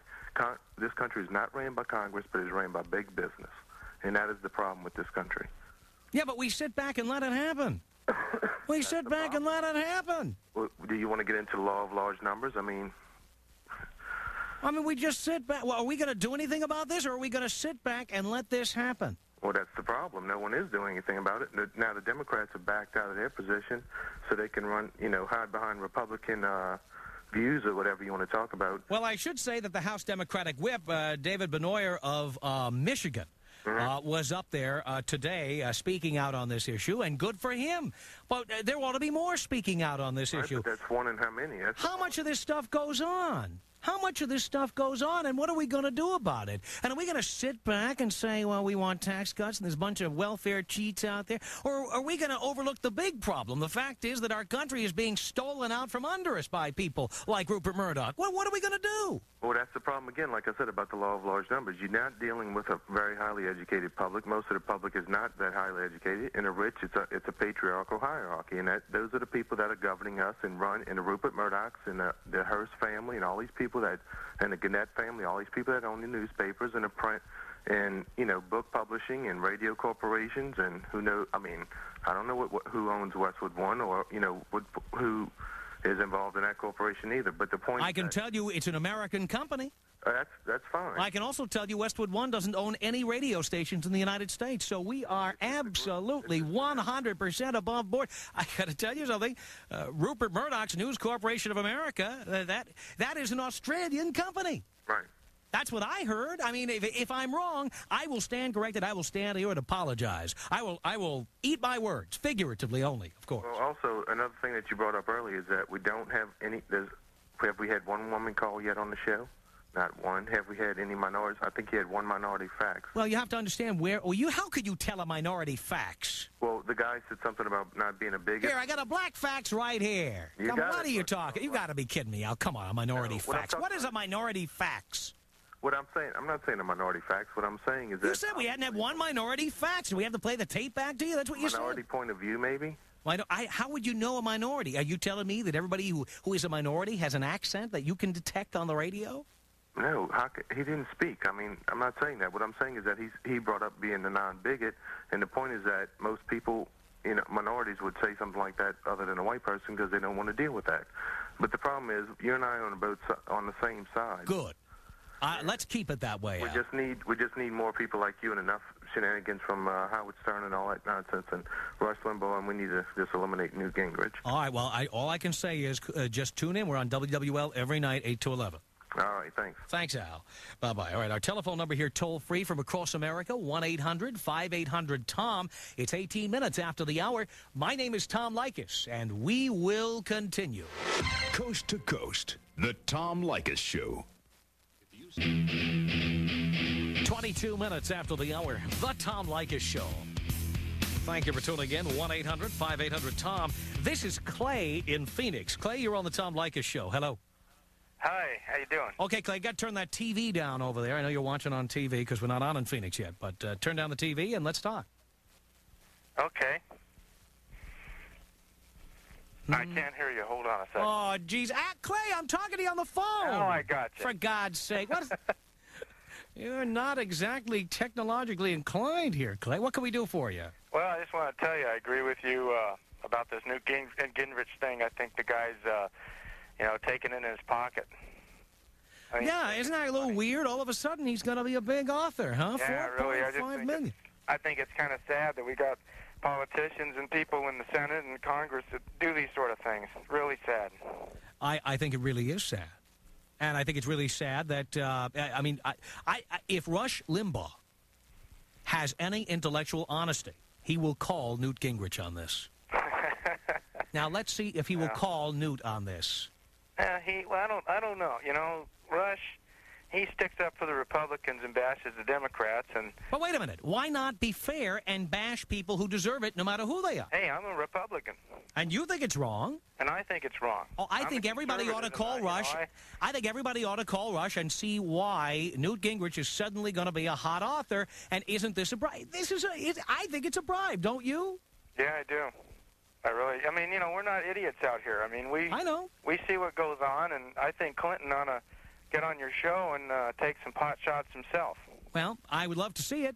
We have tried. You voted for who? Clinton. You voted for Clinton? And wait a minute. I see on the screen you're a Republican. Yeah. And you voted for Clinton. That's Arizona for you. I lived in Arizona for 3 years. I loved it immensely. And that's what I like about Arizona. Here's a man calling, and he's a Republican. He voted for Bill Clinton. And he admits it.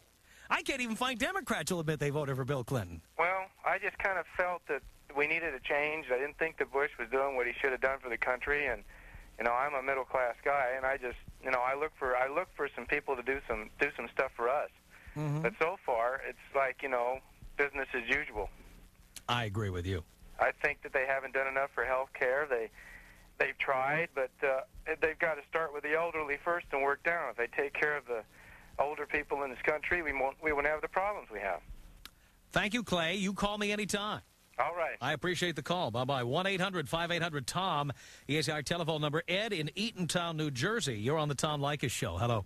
Hey, Tom, how you doing? Okay, Ed. How you doing? Well, I mean, I heard your comments on the intercession there. Yeah. So I know where you're coming from. All but right. Listen, I got a comment. Number one is you consider yourself a pretty serious person.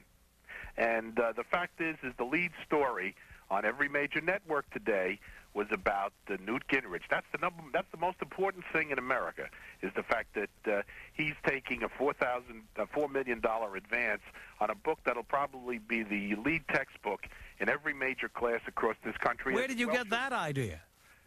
I got it actually from you, because listening to you berate him before you've had a chance to read the book and find out what it's all about. Don't you think the timing of this is awfully interesting?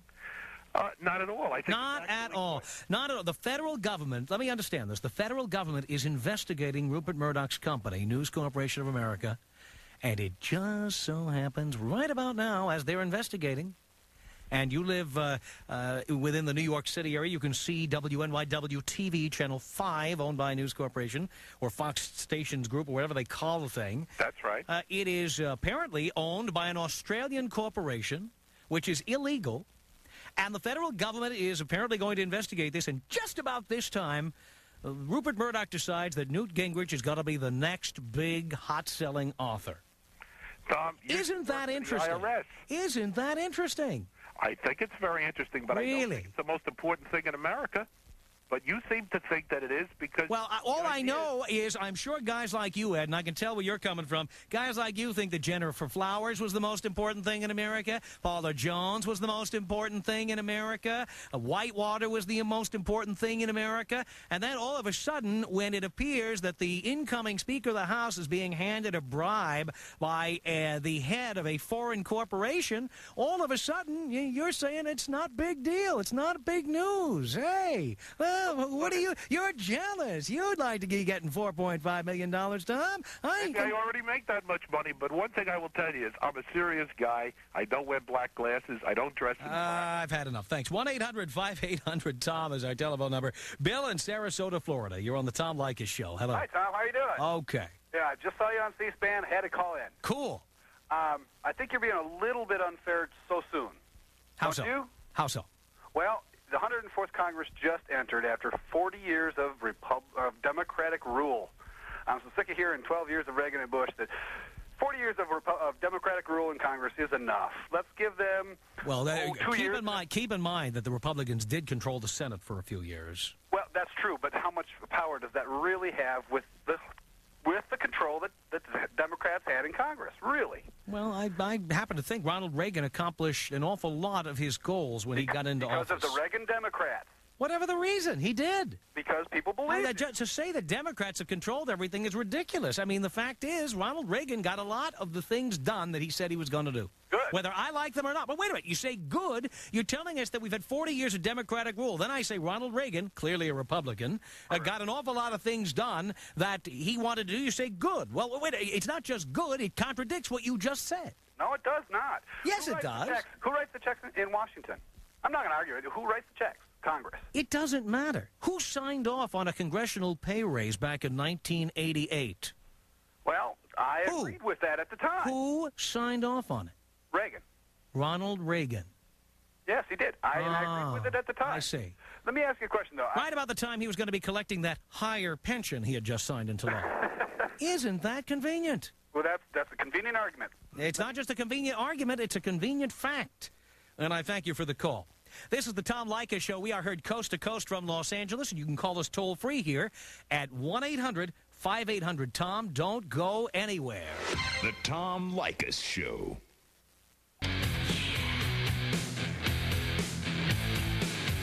Admit it, you're hooked. You can't get enough of the Tom Leykis Show. 26 minutes before the hour. Thank you for tuning into the Tom Leykis Show.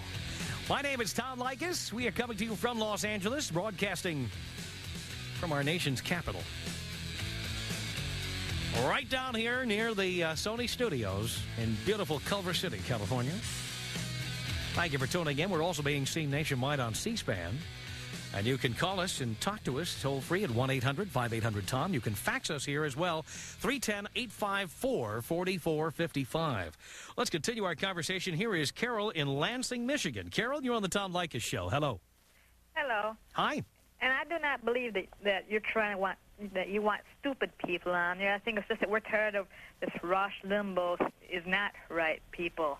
Because it's like with me. I have epilepsy, and I went around begging for people to help me get my drugs, which come to $220 a month, because I make too much for the state, which only allows. Now let me understand this. You work, right? Yes, I do. What do you do for a living? I work at McDonald's. All right, and you make how much, if you don't mind my asking? Well, I'm working full time, so I make about $350 a month. $350 a month, and you have to spend how much on drugs? $220? $220 a month. Out of $350. Right, so that's $175 for rent. Well, you lazy bum. You're a lazy bum. Yeah, I know, and I went to college and everything to become a lazy bum, I know. Yeah, so you're out there working every day, making a minimal amount of money, but it's not because you don't work. You have epilepsy, you need the drugs, and you get no help. Bingo. And that tax cut's going to be helping you a lot, making $350 a month. Oh, it's going to help me, a whole lot. And the bad thing about I can't have kids. So by having all that thing with these couples who have kids, which I think is wrong, because like I said, I cannot have kids. I would like to have them, but I cannot have one. And but they only give credit to people who have kids. Why don't they help those who cannot have kids? Why don't they help everybody? But the thing is, they shouldn't be giving tax cuts anyway. We can't afford them. What they should be doing is giving programs that work, that help people get good jobs that they can do.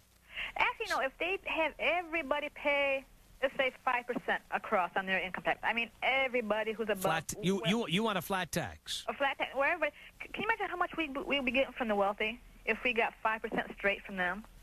Well, just imagine how much we get from Newt Gingrich's book deal. Oh, yeah. I mean, he's one of them. He's one of them. And him, I can't believe him. He looks like that one guy said that he's like a kindergarten kid that's coming in. He's like a kindergarten kid that has a big, he needs that block knocked off his shoulder, that sort of that chip. Oh, exactly. Now, Carol, do you listen to us on the radio? On C-SPAN. All right, we are on WXYT, News Talk 1270. You should tune in. We're on every night. Oh, okay. Okay, got to run. Thanks for the call. Thank you. Take care. Bye-bye. That's a perfect example there. 1-800-5800-TOM is our telephone number. Let's say hello here to Karen in Portland, Oregon, where we're heard on KXL. Karen, you're on the Tom Leykis Show. Hello. Hello. Hi. Yes, I'm watching you on C-SPAN. Cool. I wanted to make a comment on health care reform or lack thereof. It just seems to be such a tragedy that didn't happen in this country. And it's as though it probably will not now. Oh, no, it won't happen. And it won't happen. I mean, they'll tell you they're going to try, but I don't think it's going to happen. Oh, no, I don't even think they're going to try. I think that it's dead. And I think with Newt's gang of Republicans there, it's just, I don't know whether they're too mean-spirited or that if you're uninsured or underinsured, that somehow it's your fault and you're penalized for that. Now what we need is book deal reform. Oh, no. I know. That's a joke. Are we stupid in this country? I mean, are we just looking at this saying, oh, yeah, he just got an advance on a book? It's just a book advance. He's a great author. That Newt Gingrich. Did you read his hot and steamy sex stuff that he wrote that... Well, I'm going to come on the air and read some of that stuff one day. Well, I had read some of some information about it in the newspaper, and I frankly can't believe that he's allowing this to happen.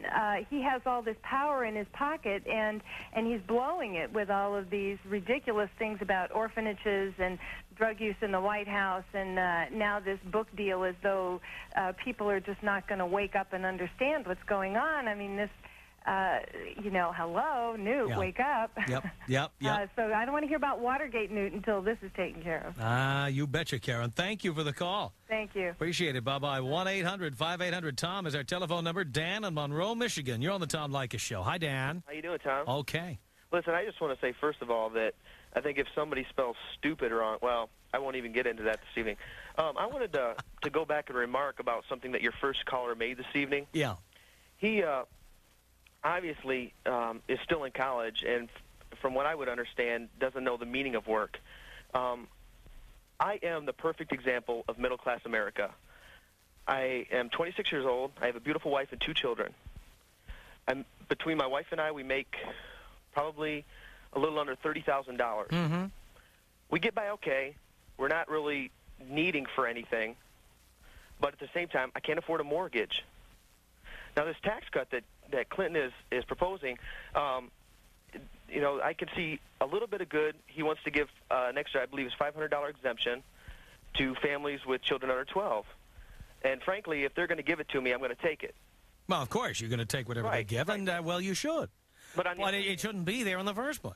But on the other hand, the point that I want to make, especially to this young fellow that's in college, is the people in Washington, they must be crazy to think that middle-class America, which I am, is going to be able that I'm going to be able to go out and afford to send my children to college on what I'm making right now. It's not going to happen. I can't even afford to make a mortgage payment. Mm-hmm. So how do they expect me to go and? It's not going to do me any good. That's exactly right. It's exactly right. I mean, the cut is so small and the budget deficit is so big. Why not just cut some government programs and apply the money to the deficit? And once we get the deficit down, we get the interest down on the national debt, ultimately. Exactly. And eventually we all benefit from this. Exactly. It's just, I think that there hasn't been enough of middle-class America being represented, and I hope the people in Washington, in the White House, are listening. The people in Washington don't understand middle-class America. That's right. They think middle-class America are the people that are making $70,000 a year. And that includes Republicans, by the way. It's not just Democrats who don't understand. They don't get it. And so what you have is you have that 15% of the radio listenership listening to talk radio, and there are people tuning in, like journalists at the New York Times, Washington Post, Newsweek. I was interviewed for a book by Bill Grider, the political editor of Rolling Stone, called Who Will Tell the People? And you got all these people saying, talk radio, it's this cutting edge, and it's America speaking. It's not America speaking. It's white, older, male America speaking to itself. Right. And if you tune in, you're not hearing a lot of women. You're not hearing a lot of people of color. You're not hearing a lot of people who are middle of the road. You are hearing right-wing extremists. I was at the broadcasting convention here in Los Angeles back in October, and there was a radio consultant who I won't name who was going around and saying that what radio stations should do is just have all conservative talk shows on the air. Nothing else but conservative talk shows. Like this is going to be a new trend around the country. It's like, what, are you kidding me? Hello? What, are you kidding me? There's a whole bunch of people. We have got to stand up and say this is wrong. One time they had a fairness doctrine, and I think the fairness doctrine was wrong. I believe in having a free market. But now here you got people who are advocating giving over the airwaves 24 hours a day to one right-winger after another. And we just sit back and say nothing about it. We say nothing about it. Rupert Murdoch's giving money to Newt Gingrich. We say nothing about it. We're sitting here like a bunch of slugs. Well, I think America is being duped. I think America is awful naive if they would even believe anything other than the money that Gingrich is getting is a bribe. Yeah. I mean, is it that inconceivable for people to see that? I just don't understand that. Well, I just think the timing of this is awfully convenient. At the very least, the incoming Speaker of the House ought to be removing himself from any investigation of his future employer, Mr. Murdoch. Right. And I think maybe, in closing, I think maybe that as a show of good faith on Newt's part, maybe he could maybe put that $4.5 million towards the federal deficit. Thank you, Dan. Appreciate the call. Don't hold your breath on that one, by the way. 1-800-5800-TOM is our telephone number. 17 minutes now before the hour. My name is Tom Leykis. This is the Tom Leykis Show.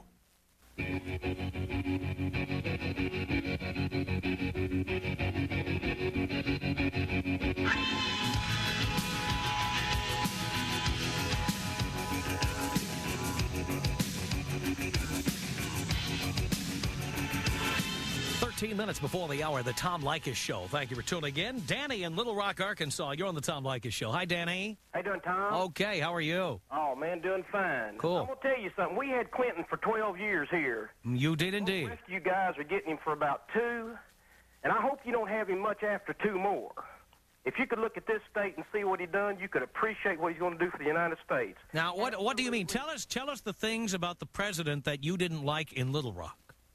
Everything. Everything. There is nothing Bill Clinton has ever done that didn't help Bill Clinton. He has nothing for the people. He don't care about the people. He is as low as they come. And Greenrich is right behind him, boys. Now, they tell you to take your sunglasses off and dress a little different and do all of that, and you're jumping too quick. What do you want to do, sit back for another 2 years and let it happen? They're all out for themselves. Every one of them are. Yeah. And we, the American people, have the right to speak, and we want to sit back and say, well, we got to be for somebody. Rush Limbaugh, he needs to get off the Republicans. If they're wrong, they're wrong. If they're right, they're right. Just show me which of them's right. Bill Clinton has done everything that he's been accused of and more. He's just like Teflon. It just don't stick to him. Thank you, Danny. You're very welcome, and keep up the good work, bud. Thank you. You bet. Bye-bye. 1-800-5800-TOM. Here's Dave in Saugerties, New York. You're on the Tom Leykis Show, Dave. Hello. Hey, Tom. How are you? Hey, digging your show here. I just first time seeing you in C-SPAN, and I can get GY 810 out here in Albany. So cool. I like that. I've been to Saugerties. I've been to Woodstock many, many, many times. All right, listen. This is Saugerties. We had nothing to do with Woodstock. Hey. Borderline. Hey. I'm a proud Saugertesian. Although I am a transplant. I just moved up about a year and a half ago from Brooklyn. So, and they want to move you out, right? They didn't want you in there. They didn't want you in Saugerties. Go back to Brooklyn, they say. Hey, listen. I'm in the woods. They don't barely even know I'm here. There you go. Listen. I want to ask you this question here. I'm very curious. This thing with Newt Gingrich, the $4.5 million. Yeah, it's fishy. I agree with you. It's a weird time. What do you think his role will be? In this, if it is a bribe, let's say. I mean, it's so out there in the public. I mean, it's amazing if it would be a bribe. But what could Newt do for Rupert? I mean, who's investigating this whole thing? The federal government, the Federal Communications Commission, which, by the way, is overseen by Congress. Right. Is investigating. So obviously Newt would be a powerful force in this. Obviously. But if it's so out in the public, I mean, it's such an amazing thing to do. But that's right in line with Newt Gingrich. Newt Gingrich out there talking about orphanages and Boys Town and, I mean, come on. I don't think this guy is about as subtle as a brick. Right. I mean, and let me ask you, how do you think this whole thing slipped right past the FCC in the first place? You know what I'm saying? Isn't that amazing? How could aren't there papers to sign? Aren't there, like, don't you have to show proof of ID? Well, think about this. Who was the president when Rupert Murdoch bought these television stations? I remember when this happened. 1985. It was Ronald Reagan. Yeah. The FCC was busy looking after people who were saying booger on the air instead of worrying about who was owning the television stations. That's what was going on. All right. I'll go along with that. I mean, I just don't understand how all this is. I mean, I guess this is business as usual. It's just all this stuff is happening, and guys like me, we go to work, we come home, and hope everything's for the best. And, it's kind of disturbing. I hope this thing is resolved in the way that the American, the rules are upheld. And I don't know. Well, we got to sit on them, Dave. We got to sit on everybody. You know something? I agree with you. I work a long day. I drive a bus up here in upstate New York. I work an 11-hour day. I spend a whole bunch of time commuting to and from the job. And, I think the average American like me, the average Joe and Jane, how much time do we really have to write letters, make phone calls? I mean, I'm off tonight, so... Do you have a computer? Huh? Do you have a computer? Do I have a computer? No. I mean, how many average Americans even have a computer? Oh, I don't know. I was asking. Do you have one at work? No, not at the office? You drive a bus, but you have an office. Well, the thing is, if you could get on like Prodigy or CompuServe, they have pre-written letters. You can just insert your name and address and a couple of lines about your complaint, and boom, the White House gets it. The Congress gets it. You could make a phone call. The point is, you don't have to do a lot. If you're working 11 hours a day, you could still make a call once in a while. You know? Yeah, I guess. Well, you know. Because you know what's happening. You know, a lot of conservatives have traditional housewives with a lot of free time to get petitions signed, to knock on doors, to join the Eagle Forum. So while you're out there driving a bus, conservatives are taking over the country. And I'm not saying we shouldn't have conservatives in office. I'd like to see a balance. But what we have here is the Republicans have taken over the House, taken over the Senate. They're going to take over the White House, in my opinion, in 1996. They're going to take over radio. Now we got people saying we should have all conservatives on the air. I mean, come on. Is everybody a conservative? I don't think so. No, I see surveys that say we're not. Yeah, and I'll tell you this much. I agree with you, but on the other hand, I got to say, to even balance what you want to balance, is that 31 years, I thought I was a Democrat. I still think I'm somewhat of a Democrat, but like you, I think I'm in the big middle. I mean, I never heard it described like that until tonight, but that's a good place to be, the big middle. And I listen to Rush, because on my run, I listen to him. I listen to you now, if I can. I listen to Stern. I listen to all these guys. I listen to the convict Liddy. I listen to everybody.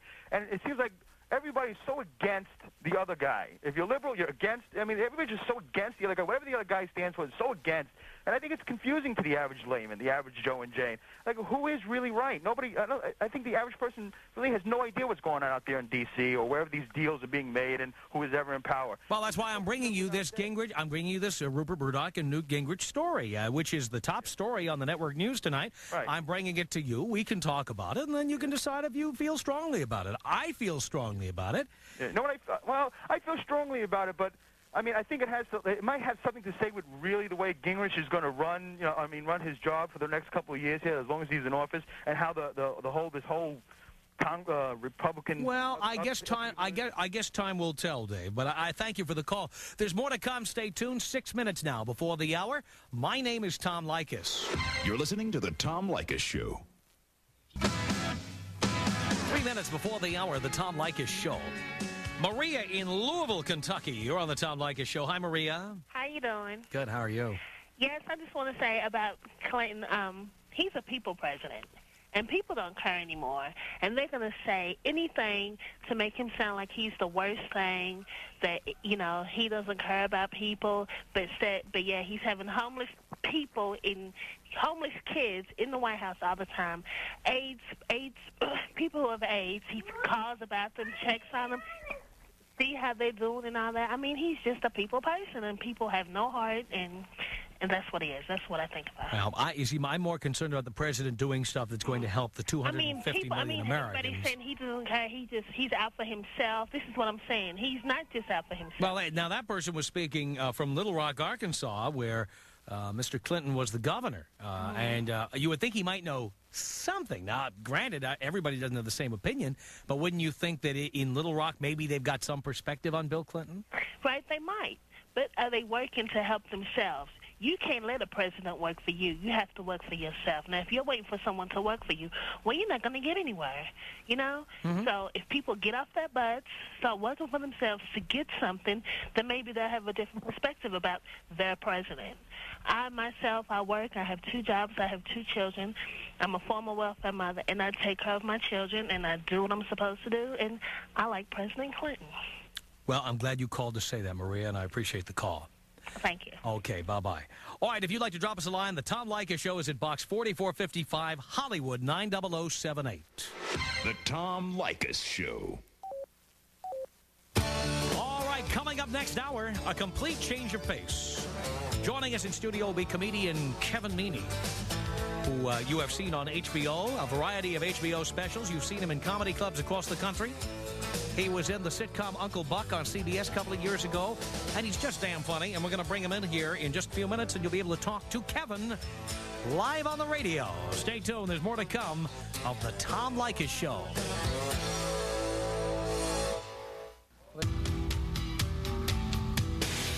From Los Angeles, it's the Tom Leykis Show. Oh, God. And now, here he is, Tom Leykis. 6 minutes after the hour. Thank you for tuning into the Tom Leykis Show. This is where America gets together to talk about the issues you really care about. We are America's fastest growing radio talk program. A radio talk show that is not hosted by the usual right-wing wackos or convicted felons. No.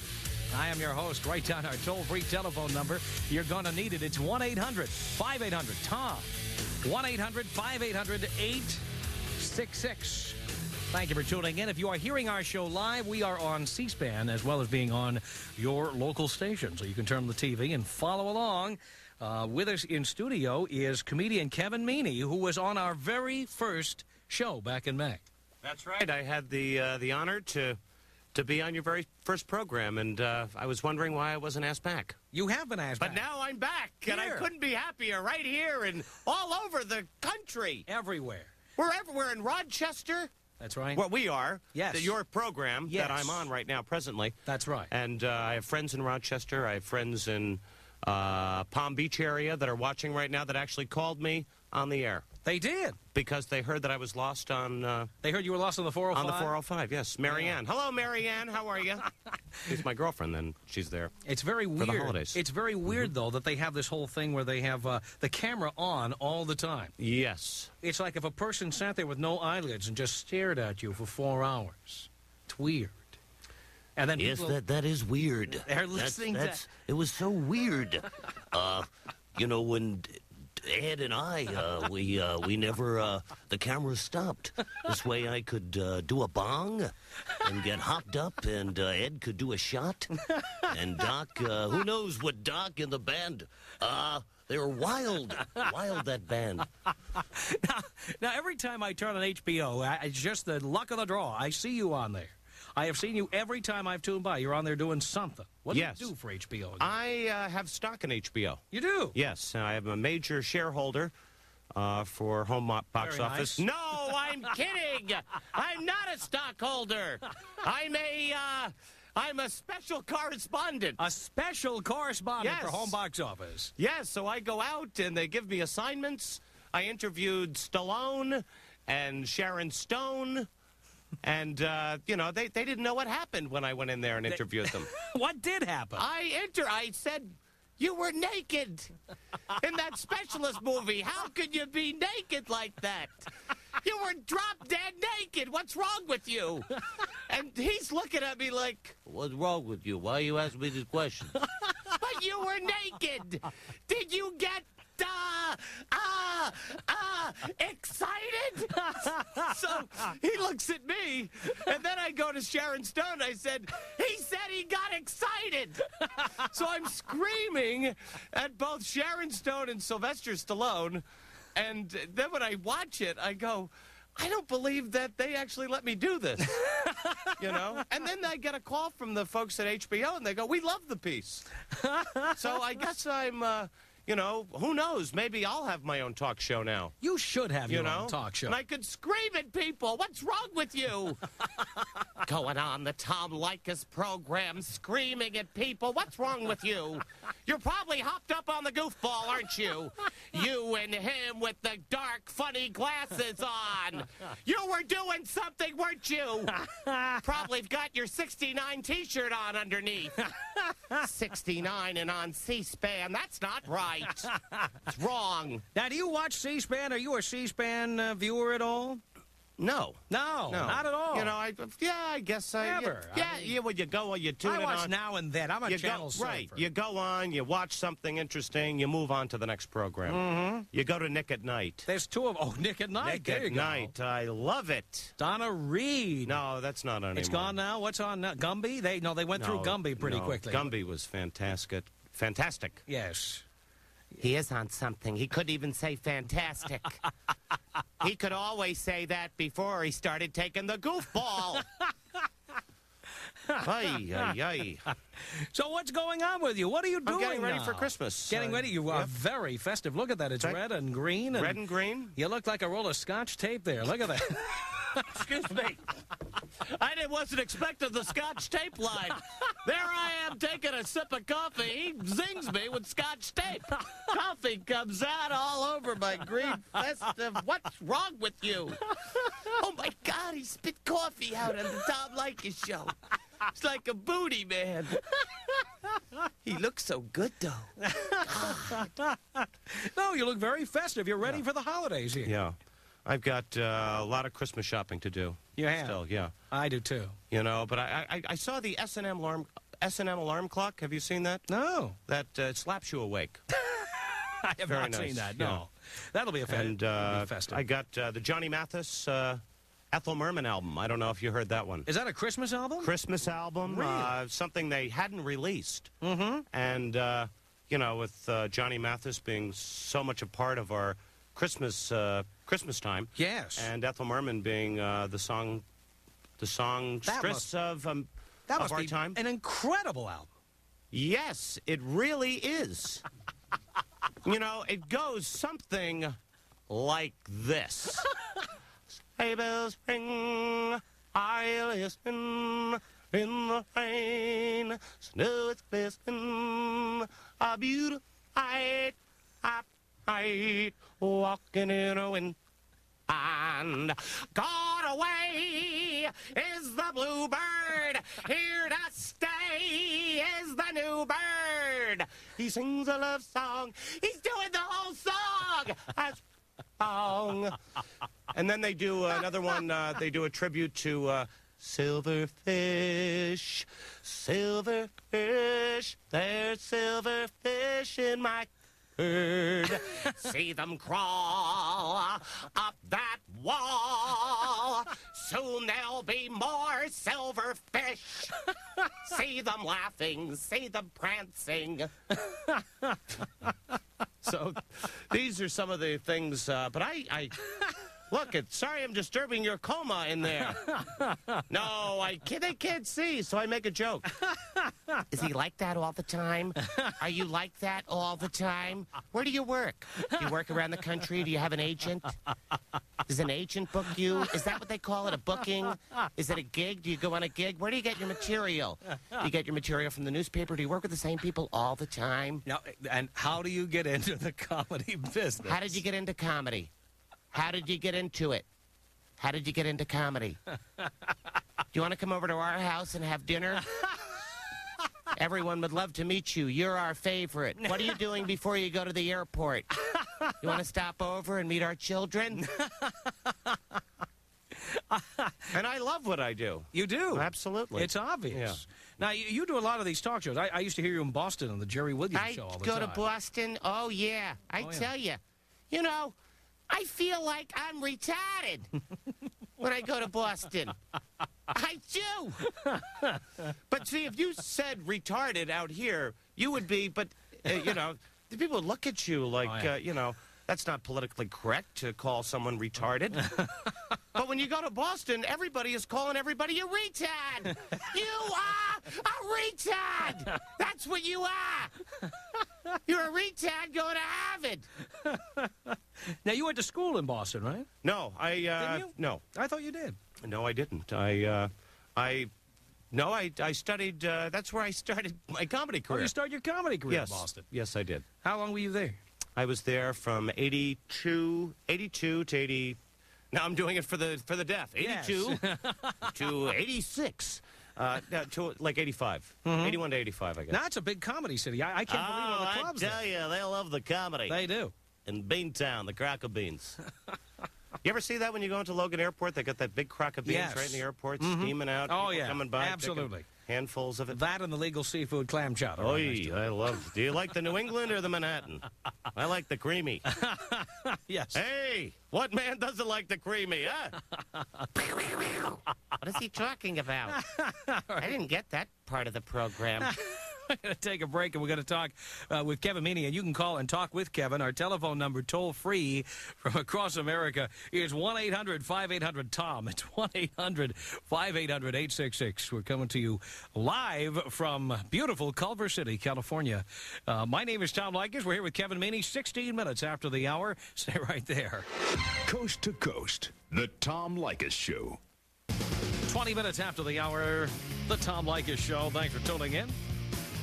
We are coming to you coast to coast from Los Angeles. L.A., my lady. Here with Kevin Meaney. We're also on C-SPAN. If you're near a TV, so you can watch this show as well as listen to it on the radio. Having fun over there? That's good holiday brew. Oh, baby. Oh, yeah, I like that coffee. Nothing better than a little coffee and then beat my son bucket butt. Around the holidays, there's nothing better than beating bucket butt up. Bucket butt, come on here. Let me kick you in the butt. Nothing better than getting in the Christmas spirit than beating up all my children. Come on in here. Let me put that 9-iron right through your head. Oh, I feel good. I think I'm going to play a priest next year. For a new movie for MGM. I beat my kids in the morning, and then I go out and I put on a little collar and I beat myself a nice priest. I like that. Oh, yeah. Oh, yeah. Susan in Portland, Maine. You're on the Tom Leykis Show. Hello. Hi, how you doing? Hi, say hi to Kevin Meaney. Hi, Kevin. How you doing? Hi, Susan. How are you? I'm pretty good. Good. My moron meter pegged off scale on some of those last callers you had. on our last callers, yes. Oh, yes, you had some real swingers on there. Yeah, we certainly do. I want to see Kevin do his best impersonation of Newt Gingrich. Newt Gingrich? Oh, I thought she meant Wayne Newton. Wayne Newton? No, also known as the Newt. You know? I call him Newt Gangrene. Yeah. Newt Gangrene. Well, I can do a Wayne Newton, you know, but I can't do a Newt Gingrich. You know? She thinks you're on C-SPAN, so you've got to do like Newt Gingrich. Yeah. Sure. Well, you know, I'm not going to let you know. I don't want to get into political stuff. All I want to do are sing the popular songs. No, you know, believe me, it's very scary out there right now. As you know, you were talking about him getting this. It's absolutely a bribe. Yeah. Totally agree with you on that. Yeah. $4.5 million. He's suddenly Sidney Sheldon. Yeah. He's suddenly Mario Puzo. And you should read that book. Get some excerpts from his hot and steamy sex book. Little sex book that he has. Oh, yeah. I wish I'd give me that much money to write a book. I'd do it in a heartbeat. You got that right. Well, you got to wonder if that's what the money is for, Susan. That's what that's all about. What's the money for? That's right. Let's call Newt and ask him. Maybe I'll fax him right now. Fax him.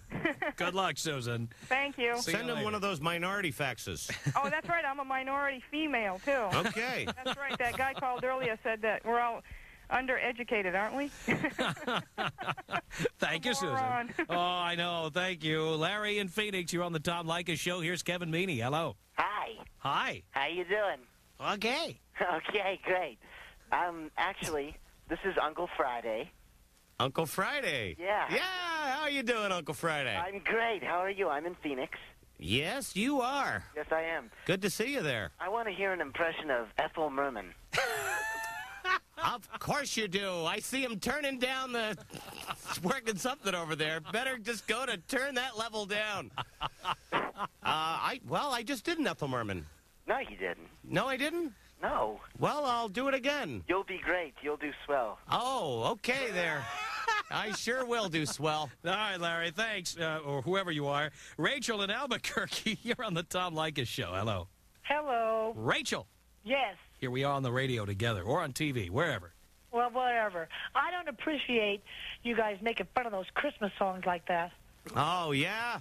Yeah. Well, then maybe you should write in somewhere. Maybe do a little commentary. Shouldn't be on television or radio or anything else. Making fun of Christmas songs 2 days before Christmas. What's wrong with you?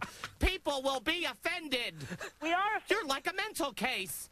Going on a national program and making fun of beautiful Christmas songs. Changing the words from silver bells to silver fish. Those little creatures you find in the hamper. That's not funny.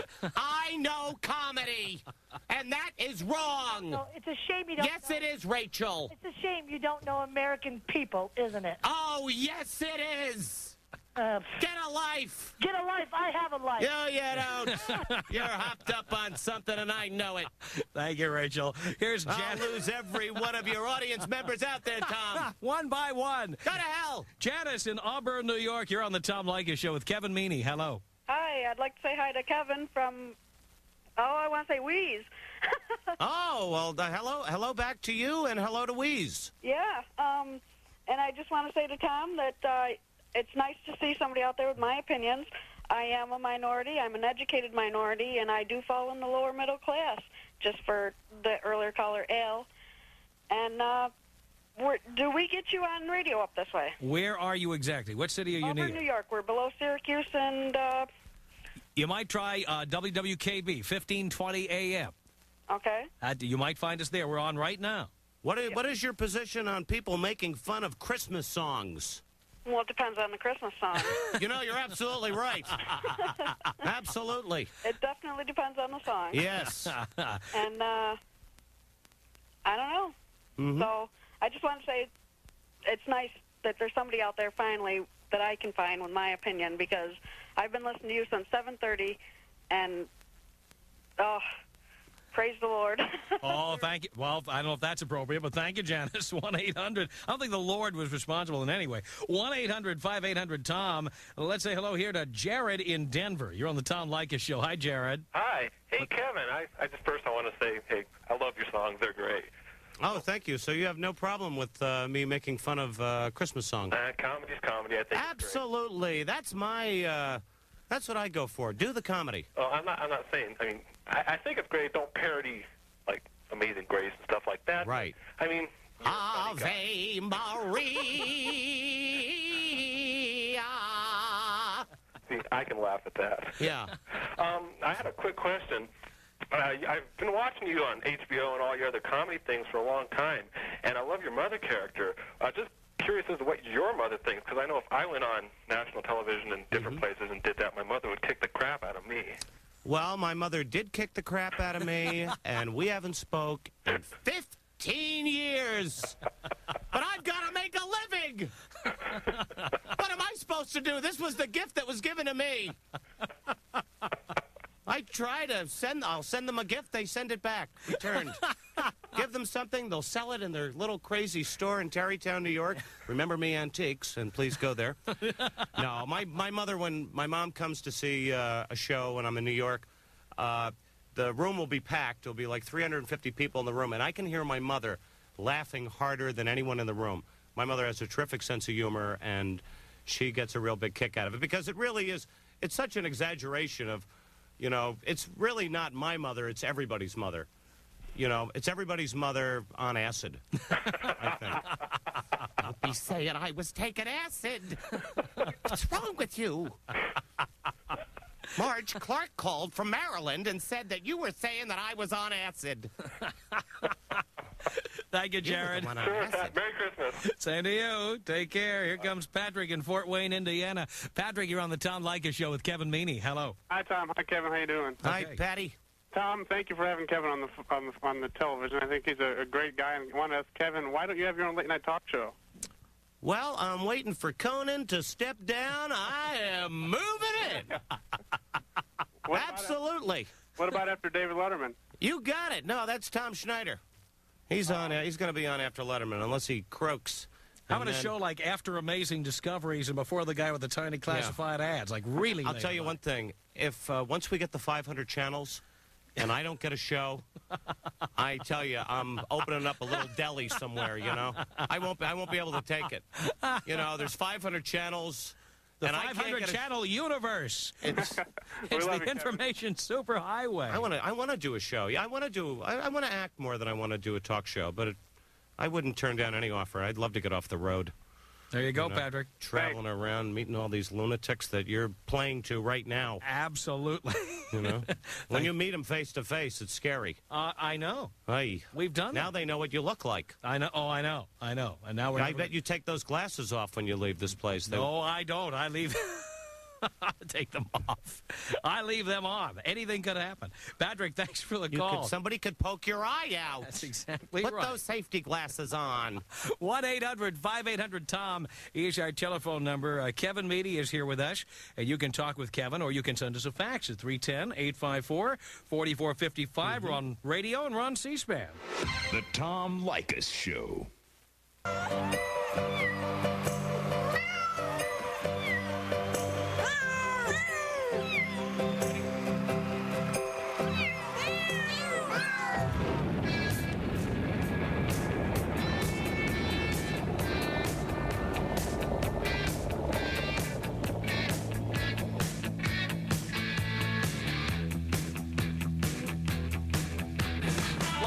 thing up 26 minutes before the hour. The Tom You're going to Leykis get Show. phone calls. People are going to complain. Yes. People who like cats are going to write That's in right. and complain to the network. Hello, Tom. I was really offended when you blew up the cat.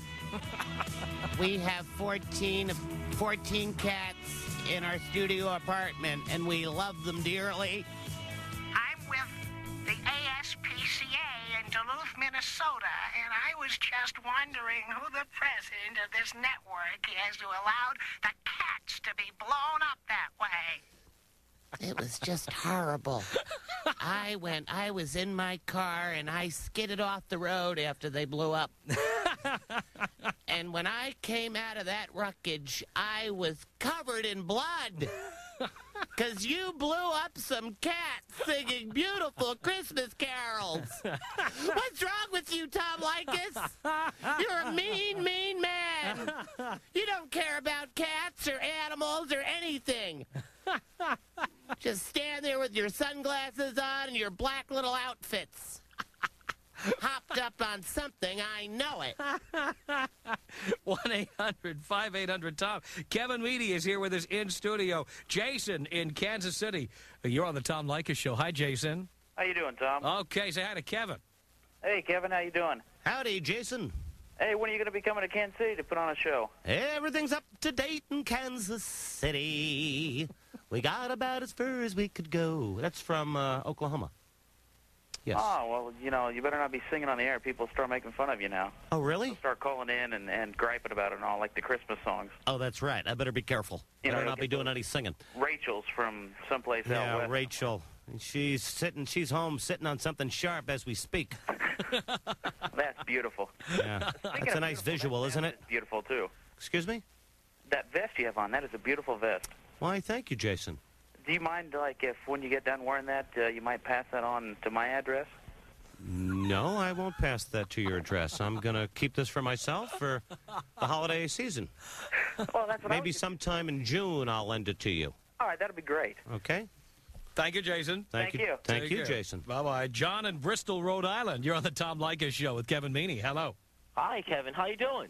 I'm fine. How are you? Not too bad. I got Good. a question I got to ask you. When you were younger, did you try to use your comedy to get some babes? Did I try to use my comedy to get the babes? Yeah. Absolutely. Awesome. The girls that did it for laughs. Awesome.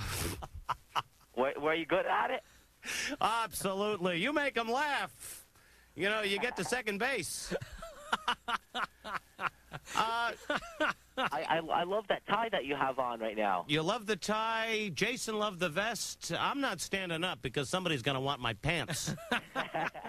And, yeah, I've used my comedy throughout my whole life. There you go.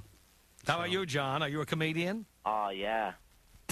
Really? Do you use your comedy to get the babes? Hey, try. Sometimes it works, sometimes it doesn't. That's how life goes. That's right. That sounds like a song. There you go. That's how life goes. Thank you, John. Brian in Orlando, Florida. You're on the Tom Leykis Show with Kevin Meaney. Hello. Hey, what's up, Kevin? How you doing? What's up, man? I got a question for... Let me check. Pardon? That's there's this guy in Boston. What was his Larry name? Glick. Larry Glick. How you doing, Larry? Let me check. And then he looked down at his pants. And you know that he was just sitting there, completely perverted. I got a question for Kevin. Yes. A couple quick questions. Yes. When's Kevin coming to Orlando, if he has any live gigs? I don't have anything planned to go to Orlando, but I certainly get to that part of the country a few times a year, yes. Oh, that'd be cool. And I got another question. Maybe I'll come over to your house for dinner or something like that. Yeah? That's a possibility. Maybe we could spend some time before I go to the airport. Maybe I I don't can know meet if the you whole like my family. cooking. I'll want your vest, though. Okay, I'll bring the vest with me, and it's a real nice piece of clothing to wear in Orlando. Thank you, Brian. Gary in Chelsea, Michigan. You're on the Tom Leykis Show with Kevin Meaney. Hello. Good evening, Tom, Kevin. Hi. Thanks for taking my call. Sounds like Kennedy. Good evening, Tom and Kevin. Congratulations to C-SPAN for allowing this show to be simulcast. Kevin, you're one of my favorite comedians. Where are you based? Where's your home? Anchorage, Alaska. Is that right? Yes, that seems to be the new hotbed for comedy. People are starving up there for comedy. I spend half the year up there, and then half the year down right on the equator. Well, you know, my favorite routine of yours, or maybe it's in every routine of yours, Kevin, is involving your mother requiring you to put your big pants on. And my kids are always wondering why I buy them pants that are too big. It's because of your routine. And they're watching you for the first time. I'm wondering if you could give them a little flavor of that. Yes, absolutely. So this is true. You know, when I was growing up, my mother would actually tell me, okay, now, kids, listen up. Mr. Richter is coming over tonight. He just got back from Sweden where he had a sex change operation. I don't want any of you kids to say anything about him being a woman. You've got something to say. You just tell him how pretty he looks. Well, what should we wear? Don't be wearing those tight pants. You put your big pants on. Mr. Richter and the Peterkins are coming over. And Mrs. Peterkin is bringing pies and quarts of milk. Why she brought quarts of milk, I know. I'll never figure this out. Thanks, Gary. Valerie in Newport Beach, California. You're on the Tom Leykis Show with Kevin Meaney. Hello. Hi, Kevin. Hi, Valerie. I want to tell you that I've seen you in Orlando a couple times. Yes? And every time we went to go see you, there was a guy dressed just like you in the audience. Do you know that guy? No, I don't. Well, do you know who the Black Magic Woman is? Do I know who the Black Magic Woman is? Absolutely. Who is it? No, no, I don't know the Black Magic Woman. It's part of my act. Well, we like. And who is the Black Magic Woman up in your room listening to that? Jimi Hendrix posters upside down everywhere. Coo-coo-ca-choo. What's going on in there? You're on the pot, aren't you? You're on the pot. With the wet towel under the door. The incense burning all night. With the 69 T-shirt on. You're 69 and on pot. I know it. We love that part. Thank you, Valerie. Thanks. Bye. Take care. Bye-bye. Bye, Valerie. All right, we'll continue here with Kevin Meaney. We're here, of course, on the air with you and on C-SPAN as well. And you can tune us in TV and radio here. And call us at 1-800-5800-TOM. Right now, it is 18 minutes before the hour. My name is Tom Leykis. This is the Tom Leykis Show. 15 minutes before the hour, the Tom Leykis Show, coast to coast from Los Angeles. Thank you for tuning in. 1-800-5800-TOM. We're here with 1-800-5800-866 is the number. We're here with comedian Kevin Meaney and John in Amherst, Mass. You're on the Tom Leykis Show. Hi, John. Hi, Tom. How are you? Good. How are you? Very good. Hi, Kevin. Hi there. How are you in Amherst? Fantastic. Fantastic is right. Could not be possibly better. Oh. Kevin, are you going to be in this area in the near future? Oh, yeah. I get back to Amherst and all through Massachusetts. I love it. Good. I just love it, you know. Tom, I go there and I have myself a nice smoked shoulder. You know, we sit down around the table and we eat. No, I generally play the Comedy Connection there, and I should be there sometime. I would say sometime this winter. Great. I'll be in Boston, so you'll have to drive in from Amherst, you know, straight shot right down the Mass Pike. Right down the pike, yeah. You know, Charlie will take my money at the toll booth. Oh, yeah. Make sure you've got your pilgrim hat on with the arrow through it. Oh, you bet. Tom, do you miss hockey? Do I miss hockey? Are you kidding? You bet. Jeez. It looks like it's all over for the NHL this year. It looks like it's not happening. Yeah. I think so. Well, we miss you up here. Can we get you out here? You know what? We're not on a Boston station right now, but you can hear us at a Buffalo on WWKB, which is at 1520 a.m. You can hear us on there. Already great. So I'll look try to for pick it up. Cool. We appreciate it, Tom. Take care. Thanks, John. Put the aerial on your roof. Mark in Hopewell, Virginia. Is that Virginia? Yes, it is. You're on the Tom Leykis Show. Hello. Hi, Tom. How you doing? Hi. Kevin, how you doing? Hello there. I just want to let y'all know I'm just an all-American guy that's sitting back on his couch, flipping with the remote control, and I happen to stop on C-SPAN. Yeah. And I just want to ask Kevin, have you been through any therapy, and are you in touch with your inner child? Yes, I'm in therapy right now. And I have been in touch with my inner child, and I don't think you need to bring that up on C-SPAN. I'm seeing a shrink right now as we speak. Well, not a psychiatrist, just a little shriveled up guy I tell my problems to. Well, I That love was a the joke. tie, too. Hello? I say I love the tie myself, and I'm going to tell my wife to get me one for Christmas. Okay, cool. You don't have much time left. Get out there. Get her out there. Get her shopping. There you go, Mark. Charlie in Miami. You're on the Tom Leykis Show with Kevin Meaney. Hi. Kevin, how you guys doing tonight? Thanks, Charlie. Great. Hey, Kevin, I'll tell you, I love listening to you, man. You have great routine. I was wondering if you're going to have another HBO special coming up. The only one that I know of is the one that you did a few years back. The one in Red Wing, Minnesota? Well, I don't know. You're wearing this bright red blazer. That was the one in San Francisco, and then I did another one that you should be able to see on...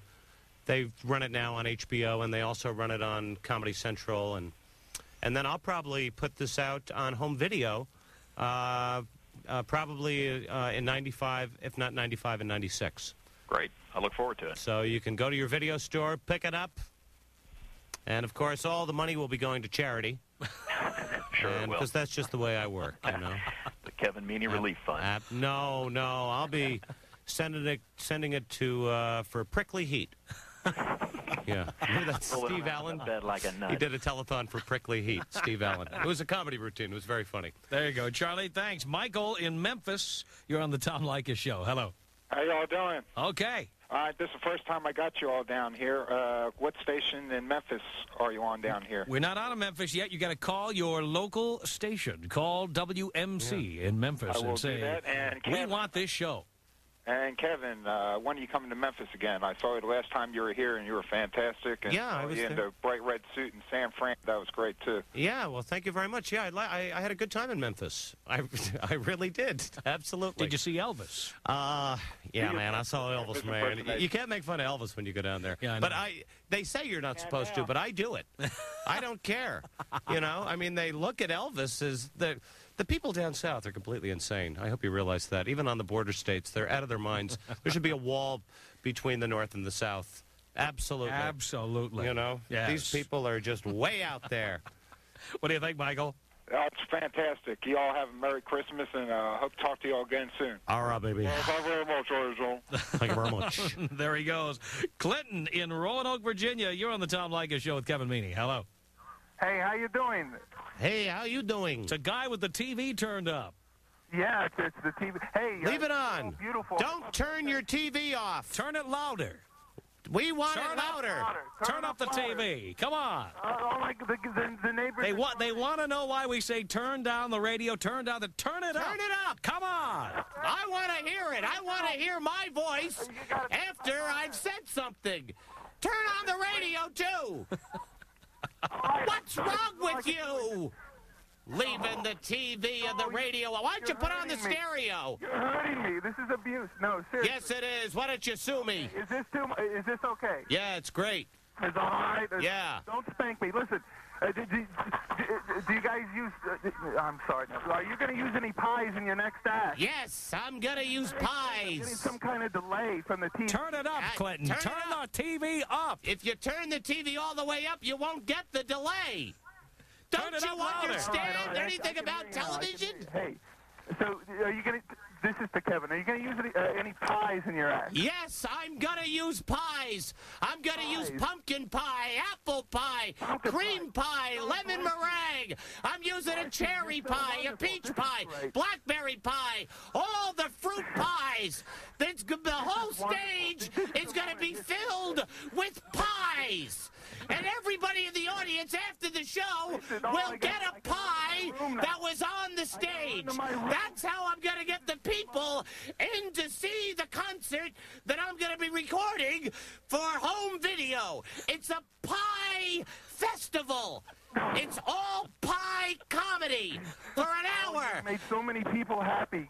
Yes, I know. I'm a happy, making people happy person. Thank you, Clinton, for that. 1-800-5800-TOM. It's 8 minutes before the hour. Kevin Meaney is here, and we will continue. You're listening to the Tom Leykis Show.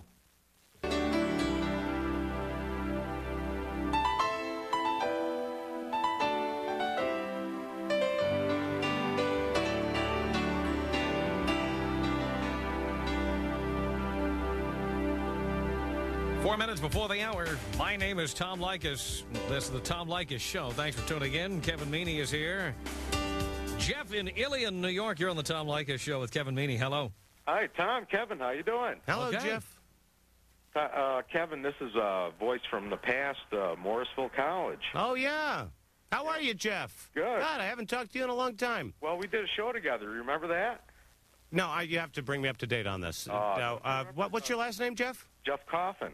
Jeff Coffin. Yes, it was 1776. Yes. 1976 in Central New York at Morrisville. Right, I remember the show. Absolutely. Yeah, I see the smile on your face now. I think that's probably one of the horrors from the past. Absolutely not. That was a great show, and we did a great job. Tom Gutchis, who was the director for that show, was my mentor, absolutely. If it wasn't for Tom, I wouldn't be in this business today. You wouldn't be sitting here now with me in Culver City. Absolutely not. But and I mean it, because he really was a big part of my life. And I gave a commencement address to my high school last June, and I brought up Tom's name, who I had met the year after I graduated from high school. And he was really the guy that put me on the right track and said, you've got, get out of the food service division and get into acting and show business and actually acting. And we did.